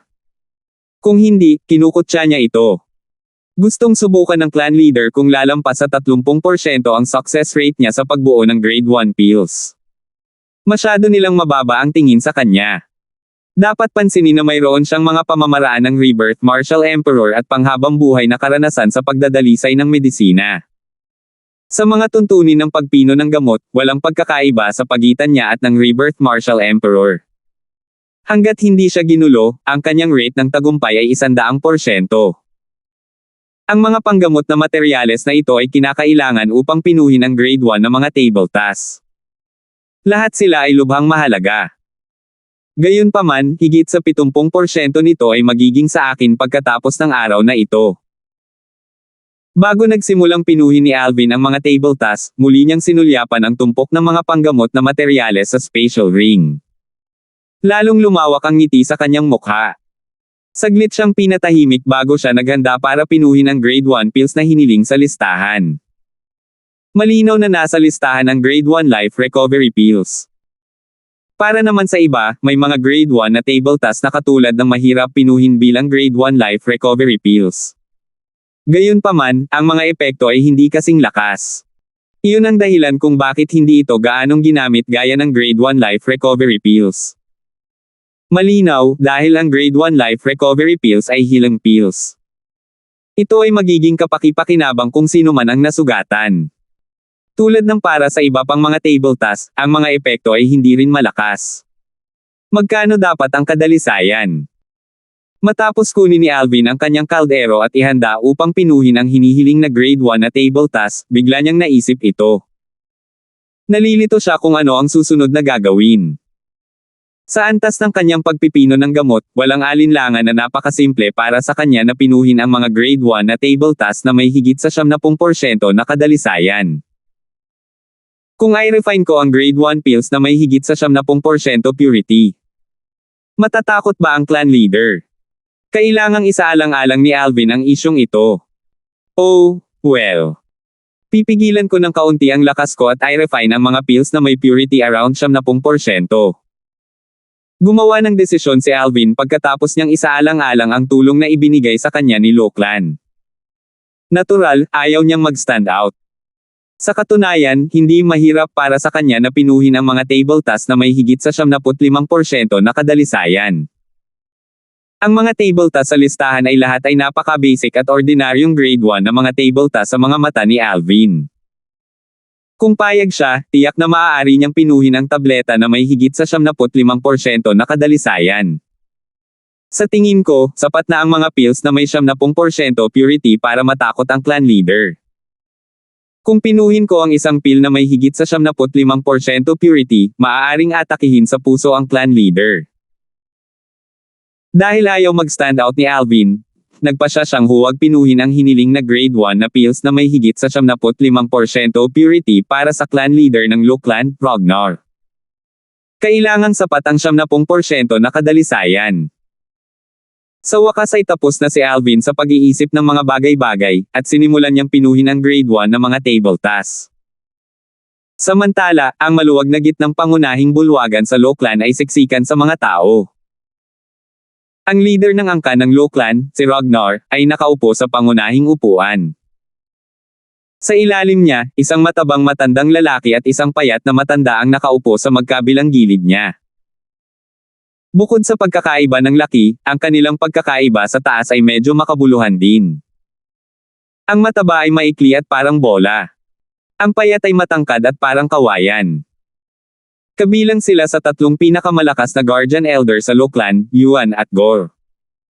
Parehong martial monarch powerhouses. Isang grupo ng mga matatanda ng Lo Clan kabilang si Soldi ang nakatayo sa ilalim nila. Ang mga matatanda ng Lo Clan ay may isang bagay na karaniwan. Lahat sila ay nakatutok sa medicine refinement daw. Halos lahat ng matatanda ay grade 3 alchemist bukod sa iilan na grade 2 alchemist. Wala sa kanila ang grade 4 alchemist. Sa Lo Clan, mayroong dalawang paraan ng pagiging isang elder. Una, ang hindi alchemist na nakatuon sa martial daw ay dapat makamit ang paglilinang sa 9th level void transformation o mas mataas. Pangalawa, ang mga alchemist ay dapat na grade 3 alchemist o mas mahusay. Dahil sa kadahilanang iyon, ang mga ordinaryong grade 4 na alchemist sa Lo Clan ay hindi qualified na maging mga elder ng Lo Clan maliban kung ang kanilang cultivation ay nasa 9th level void transformation o mas mataas. Sa mga naroroon, tanging sina Yuan at Gore lamang ang hindi alchemist. Sa madaling salita, pumunta lang sila para sumali sa saya. Clan leader, anong mga table tasks ang hiniling mo kay Elder Darfield na pinuhin? Tanong ni Yuan habang pinaikit ang kanyang mga mata para tingnan si Ragnar. Pagkatapos sabihin iyon ni Yuan, lahat ng matatanda ng Lo Clan ay lumipat ang kanilang mga mata kay Ragnar. Na-curious din sila sa bagay na iyon. Bahagyang ngumiti si Ragnar habang inilista niya ang mga grade 1 na table task na hiniling niya. Noong una, walang nag-iisip na may mali. Gayunpaman, nang ibunyag ni Ragnar ang bilang ng grade 1 na pills na hiniling niya at ang bilang ng mga medicinal materials na ibinigay niya kay Alvin sa spatial ring, huminga si Lu So at nagtanong, Clan leader, sa dami ng medicinal materials na inihanda mo para kay Elder Darfield, kakailanganin niya ng hindi bababa sa 30% success rate sa pagbuo ng pills para makarequest ng dami ng pills, tama ba? 30% rate ng tagumpay sa pagbuo ng mga table tasks. Sa kasaysayan ng ating Lo Clan, tanging ang tagapagtatag ng Lo Clan ang makakagawa ng ganito. Clan leader, pinapahirapan mo si Elder Darfield. Si Elder Darfield ay hindi makaramdam ng kawalang kasiyahan at aalis ng walang kabuluhan, hindi ba? Ang grupo ng mga matatanda ng Lo Clan ay nag-usap sa kanilang mga sarili. Karamihan sa kanila ay nag-aalala na iiwan ni Alvin ang Lo Clan sa galit dahil sa pang-aasar ni Ragnar. Sa oras na iyon, ang partidong matatalo ay ang Lo Clan. Clan leader, bagamat hindi ako alchemist, pagkatapos ng mahabang panahon sa pamilya, kahit alam ko na karamihan sa mga grade 1 na alchemist ay bihirang makakuha ng 30% success rate kapag bumubuo ng mga table tasks, sabi ni Gore na nakakunot ang noo. Clan leader, paano kung magalit talaga si Elder Darfield dahil dito at iwan ang Lo Clan? Malaking kawalan ito para sa atin. Bakit hindi na lang ako magpadala ng mga panggamot? Dagdag ni Yuan. Mga matatanda, mangyaring huwag mag-alala. Ginagawa ko ito upang subukan ang kakayahan ni Elder Darfield. Hindi ko siya sinusubukang i-provoke. Napangiti si Ragnar nang makita niya kung gaano nag-aalala ang mga matatanda. Gayunpaman, hindi niya ito sineseryoso. Sinabi lang niya, bukod dito, base sa pakikipag-ugnayan ko kay Elder Darfield, tiyak na hindi siya masyadong maliit. Leader ng clan. Bago pa matapos magsalita si Ragnar, bigla siyang naputol ng isang malakas na boses mula sa labas. Hiniling sa akin ni Elder Darfield na iabot sa iyo ang mga pills na hiniling mo sa kanya na linisin. 1083. Ano? Nawala ang ngiti ni Ragnar sa kanyang mukha nang may bakas ng pagkabigla at pag-aalinlangan sa kanyang mga mata nang marinig niya ang mensahe mula sa labas. Pa! Isang mahinang tunog ang umalangaw-ngaw sa hangin. Si Ragnar ay hindi sinasadyang nabali ang armrest. Mukhang hindi niya ito napansin habang nakaupo siya doon na blanko ang ekspresyon. Parehong Yuan at Gore na nakaupo sa ilalim ng Ragnar ay sabay na lumunok bago sila lumingon para tumingin kay Ragnar. Clan leader. Sabi mo ipinadala mo lang kay Elder Darfield ang mga gamot at listahan kaninang umaga. Tanong ni Yuan na may gulat na ekspresyon. Oo. Paano natapos ni Elder Darfield ang pagpino ng mga table tasks sa isang umaga? Tanong ni Gore. Matapos makabawi sa pagkagulat ang iba pang matatanda ng Lo Clan, tumingin sila kay Ragnar na may nagtatakang ekspresyon. Gusto rin nilang malaman kung ano ang nangyayari. Hindi ko rin alam. Umiling si Ragnar habang nakakunot ang noo. Pagkatapos ng ilang sandali ng katahimikan, ibinuko ni Ragnar ang kanyang mga kilay na para bang may naisip siya. Mamulong siya, siguro ay mayroon na si Elder Darfield sa mga pil na ni-request ko. Kaya't hiniling niya sa isang tao na ibigay muna iyon sa akin. Hindi malakas ang boses ni Ragnar ngunit malinaw na narinig ito ng mga matatanda ng Lokeland. Ganyan dapat. Iyon lang ang posibilidad. Ang mga uri ng grade 1 pill na hinihiling ng clan leader ay mga ngailangan ng hindi bababa sa 10 araw hanggang kalahating buwan para makumplito. Si Elder Darfield ay isang grade 1 alchemist, malamang ay mayroon siyang grade 1 life recovery pills. Siguro, ipinadala niya muna iyong grade 1 life recovery pills sa clan leader. Ang grupo ng mga matatanda ng Lokeland ay nag-usap sa kanilang mga sarili. Bawat isa sa kanila ay may kanya-kanyang opinyon. Pumasok ka. Ipinatawag ni Ragnar ang disipulo ng Lokeland na nagdala ng mga table tasks. Leader ng clan. Ang disipulo ng Lokeland ay pumasok sa bulwagan at magalang na ibinigay ang spatial ring bago siya tumalikod para umalis.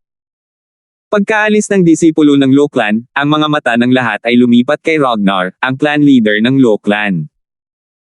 Mas tumpak, ang kanilang mga mata ay dumapo sa spatial ring sa mga kamay ni Ragnar. Si Elder Darfield ay isang maalam na grade 1 alchemist. Ngunit hindi natin alam kung ano ang kadalisayan ng grade 1 na pills na kanyang pinino. Siya ay dapat na mas malakas kaysa Guildmaster Conway mula sa Alchemist Guild's main guild sa Southern Outerland. Hindi naman totoo yan. Dapat mong malaman na ang grade 1 na pills na pinino ni Guildmaster Conway minsan ay may higit sa 70% purity. Ang grupo ng mga matatanda ng Lokeland ay nagsimulang magbulungan sa kanilang mga sarili. Gayunpaman, hindi iniwan ng kanilang mga mata ang spatial ring sa mga kamay ni Ragnar. Sa ilalim ng maingat na mga mata ng lahat, tinusok ni Ragnar ang isang daliri at tumulo ng isang patak ng dugo para magtatag ng blood ownership claim gamit ang spatial ring. Sa susunod na sandali, sinuri niya ang espasyo sa spatial ring gamit ang kanyang isip. Nang makita niyang siksikan ang spatial ring ng mga bote ng tableta na nakalagay ng maayos, nanlaki ang mga mata niya. Bakit ang daming bote ng tableta? Nakaugalian na ba ni Elder Darfield na gumamit ng isang bote ng tableta para mag-imbak ng isang tableta? Sa Cloud Continent, maraming alchemist na may kakaibang ugali na gustong mag-imbak ng isang tableta sa isang bote ng tableta. Narinig na niya ang mga ito noon. Masyadong aksayado. Bagamat naramdaman ni Ragnar na sayang ang pag-iimbak ng isang tableta sa isang bote ng tableta, kinuha pa rin niya ang isa sa mga bote ng tableta at binuksan ito para tingnan. Inihanda niya ang isip upang makita ang isang tableta sa loob ng bote ng tableta. Gayunpaman, muling nanlaki ang kanyang mga mata nang makita ang nasa loob ng bote. 10 grade 1 life recovery pills. Napagtanto ni Ragnar na ang bote ng tableta ay naglalaman ng 10 tableta. Ang masaganang aroma ng gamot ay lumabas. Ang amoy ay sumalakay sa kanyang butas ng ilong at nagpakalma sa kanya. Sa ordinaryong mga pangyayari, agad niyang natuklasan ang pagkakaiba ng grade 1 na mga table tasks sa bote ng tableta na ito mula sa masaganang aroma ng gamot. Gayunpaman, hindi niya ito pinansin. Paano ang mga natitirang bote ng tableta? Nagmamadali niyang isinara ang bote ng tableta sa kanyang kamay at tiningnan ang iba. Sa kalaunan, natuklasan niya na ang bawat bote ng tableta ay naglalaman ng 10 tableta. Higit sa lahat, ang mga tabletang ito ay ang mga tabletang hiniling niya sa listahan. Ang eksaktong mga uri ng grade 1 na pills na may tamang dami na hiniling niya. Ito. Napatulala si Ragnar pagkatapos niyang kumpirmahin ito. Parehong natarante sina Yuan at Gore na nakaupo sa ilalim niya. Ang grupo ng mga matatanda ng Lokeland sa pangunahing bulwagan ay nagiging baliw na. Na-curious sila kung ano ang maaaring maging dahilan ng pagkawala ng katahimikan ng clan leader. Clan leader, anong meron? Sabay na tanong ni Yuan at Gore. Sa wakas ay nakabawi si Ragnar matapos niyang marinig ang kanilang tanong. Huminga siya ng malalim bago tumingin sa lahat ng naruroon habang lahat sila ay nakatingin sa kanya. Ang mga uri ng grade 1 pill na hiniling ko sa listahan. Kinumplito ito ni Elder Darfield. Ano man ang uri o dami, natupad niya ng perpekto ang kahilingan. Sabi ni Ragnar habang mataimtim na nakatingin sa grupo ng mga matatanda ng Loklan. Naging komplikado ang kanyang tingin. Boom! Nang matapos ni Ragnar ang kanyang pangungusap, parang may kumulog. Ang bawat elder, kabilang sina Yuan at Gor ang guardian elders ng Loklan, ay natigilan. Ang kahilingan ng clan leader ay ganap na nakumpleto ni Elder Darfield. Ano man ang uri o dami, tinupad niya ito nang walang anumang paglihis. Ilang sandali bago na balik ang katinoan ng grupo ng mga matatanda ng Loklan. Nang makabawi sila mula sa pagkagulat, nagsimula silang mag-usap sa kanilang sarili. Ang main hall ay naging kasing ingay ng isang palengke. Nagawa ni Elder Darfield na pinuhin ang lahat ng pills na hiniling ng clan leader. Imposible yan. Paano niya napipino ang napakaraming pills sa isang umaga? I think meron na siyang ilan sa mga pills kaya binigay na lang niya. Ang pahayag ay nagdulot ng panibagong talakayan. Bukod doon, wala akong maisip na iba pang posibilidad. Kahit na may humiling kay Guildmaster Conway ng Alchemist Guild's main guild sa Southern Outerland na personal na ayusin ang mga tabletang iyon, malamang na kailangan niya ng 10 araw hanggang kalahating buwan para matupad ito. At iyon ay kung hindi siya matutulog at magpahinga. Kumpletuhin ito sa isang umaga. Imposible iyon. Mabilis na nakagawa ng conclusion ang mga matatanda ng Loklan. Si Elder Darfield ay may sapat na bilang ng grade 1 na pills na hiniling ng clan leader kaya ibinigay na lang niya ang mga ito. Kung hihilingin kay Elder Darfield na pinuhin ang mga table tasks gamit ang mga gamot na ibinigay ng clan leader, hindi niya magagawang pinuhin ang sapat na mga table tasks gaya ng hinihiling, sabi ng isang elder ng Loklan. Ang iba ay lubos na kumbinsido sa kanyang mga salita. Pagkatapos ng lahat, ang kahilingang iyon ay nangangailangan ng 30% na rate ng tagumpay ng pagbuo ng mga table tasks. Hindi.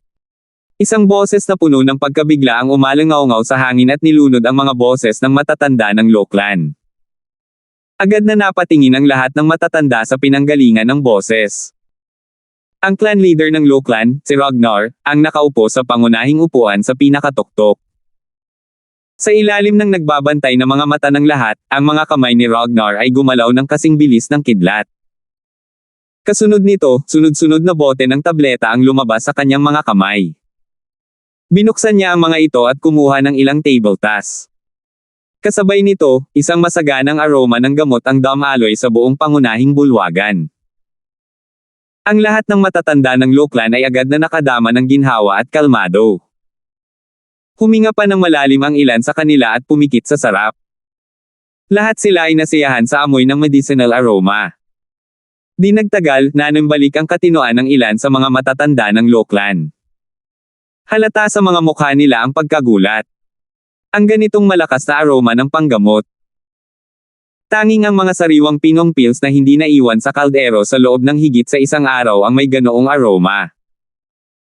Ang isa sa mga elder ng Loklan ay hindi napigil ang mag-chilling. Isa siya sa mga grade 2 alchemist sa Loklan. Naunawaan niya ng husto ang mga katangian ng mga table tasks. Ang panggamot na aroma ng sariwang pinong mga table tasks ay ganap na naiiba mula sa panggamot na aroma ng mga pildores na napino ng higit sa isang araw. Walang makakaapekto dito, at kasama doon ang mga bote ng tableta at spatial rings. Lahat ng mga table tasks ay may ganitong medicinal aroma, mataimtim na sabi ni Ragnar. Blanke pa rin ang ekspresyon ng mukha niya. Hindi pa rin siya tuluyang nakarecover sa pagkabigla. Paano ito posible? Ang mga tabletang ito ay napino ng wala pang isang araw. Hindi magsisinungaling ang medicinal aroma. Hindi nagtagal, ang pangunahing bulwagan ay sumabog sa hiyawan. Lahat ng matatanda ng Loklan ay may blankong ekspresyon sa kanilang mga mukha. Nahirapan silang paniwalaan ito. Sa kanilang opinyon, ito ay halos imposible. Ibig sabihin, ang mga tabletang ito ay nilinis ni Elder Darfield sa loob ng isang araw. Tulala na tanong ni Yuan pagkatapos niyang lumunok. Bagaman nahihirapan akong paniwalaan, kailangan kong paniwalaan ang mga katotohanan sa harap ng aking mga mata. Si Elder Darfield ay hindi ang iyong ordinaryong grade 1 alchemist. Napabuntong hininga si Ragnar at sinabi pagkatapos niyang makabawi sa kanyang pagkabigla. Ang mga salita ni Ragnar ay umalangaw-ngaw sa mga tainga ng natulala na matatanda ng Lochlan. Sumangayon silang lahat sa clan leader. Ibig sabihin ba nito? Bukod sa nakakapag-refine siya ng grade 1 pill sa hindi kapani-pani walang bilis, higit sa 30% ang success rate niya. Mukhang ganoon nga. Grabe. Nagkaroon ng isa pang kaguluhan sa mga matatanda ng Lochlan. Katanggap-tanggap pa rin kung dali-dali niya itong pinipino. Kung kahit na ang kanyang rate ng tagumpay ay napakataas, paano makikipagkompetensya ang iba? Higit sa lahat, si Elder Darfield ay isang binata lamang na nasa edad 20 taong gulang. Naisip ko na ang likas kong talento sa pagpino ng medisina ay medyo maganda dahil nagawa kong maging isang grade 2 alchemist sa aking edad. Gayunpaman, sinayang ko ang lahat ng mga taong iyon sa pamumuhay na parang aso kumpara sa kanya. Sabi ng isang elder ng Lochlan bago siya bumantong hininga. Isa siya sa ilang grade 2 alchemist sa Lochlan. Ang kanyang mga salita ay nagdulot ng kahihiyan sa iba pang matatanda ng Lochlan. Napayuko silang lahat. Parang ibinaon nila ang kanilang mga ulo sa buhangin. Paanong posible? Maya-maya pa ay may sumigaw na naman. Nagulat ang lahat ng matatanda ng Lochlan. Masasabi nilang ito na naman ang clan leader. Tumalon ang kanilang puso bago nila itinaas ang kanilang mga ulo para tingnan si Ragnar. May natuklasan ba ang clan leader? Salamat po at sinamahan ninyo ako, ingat lagi mga master.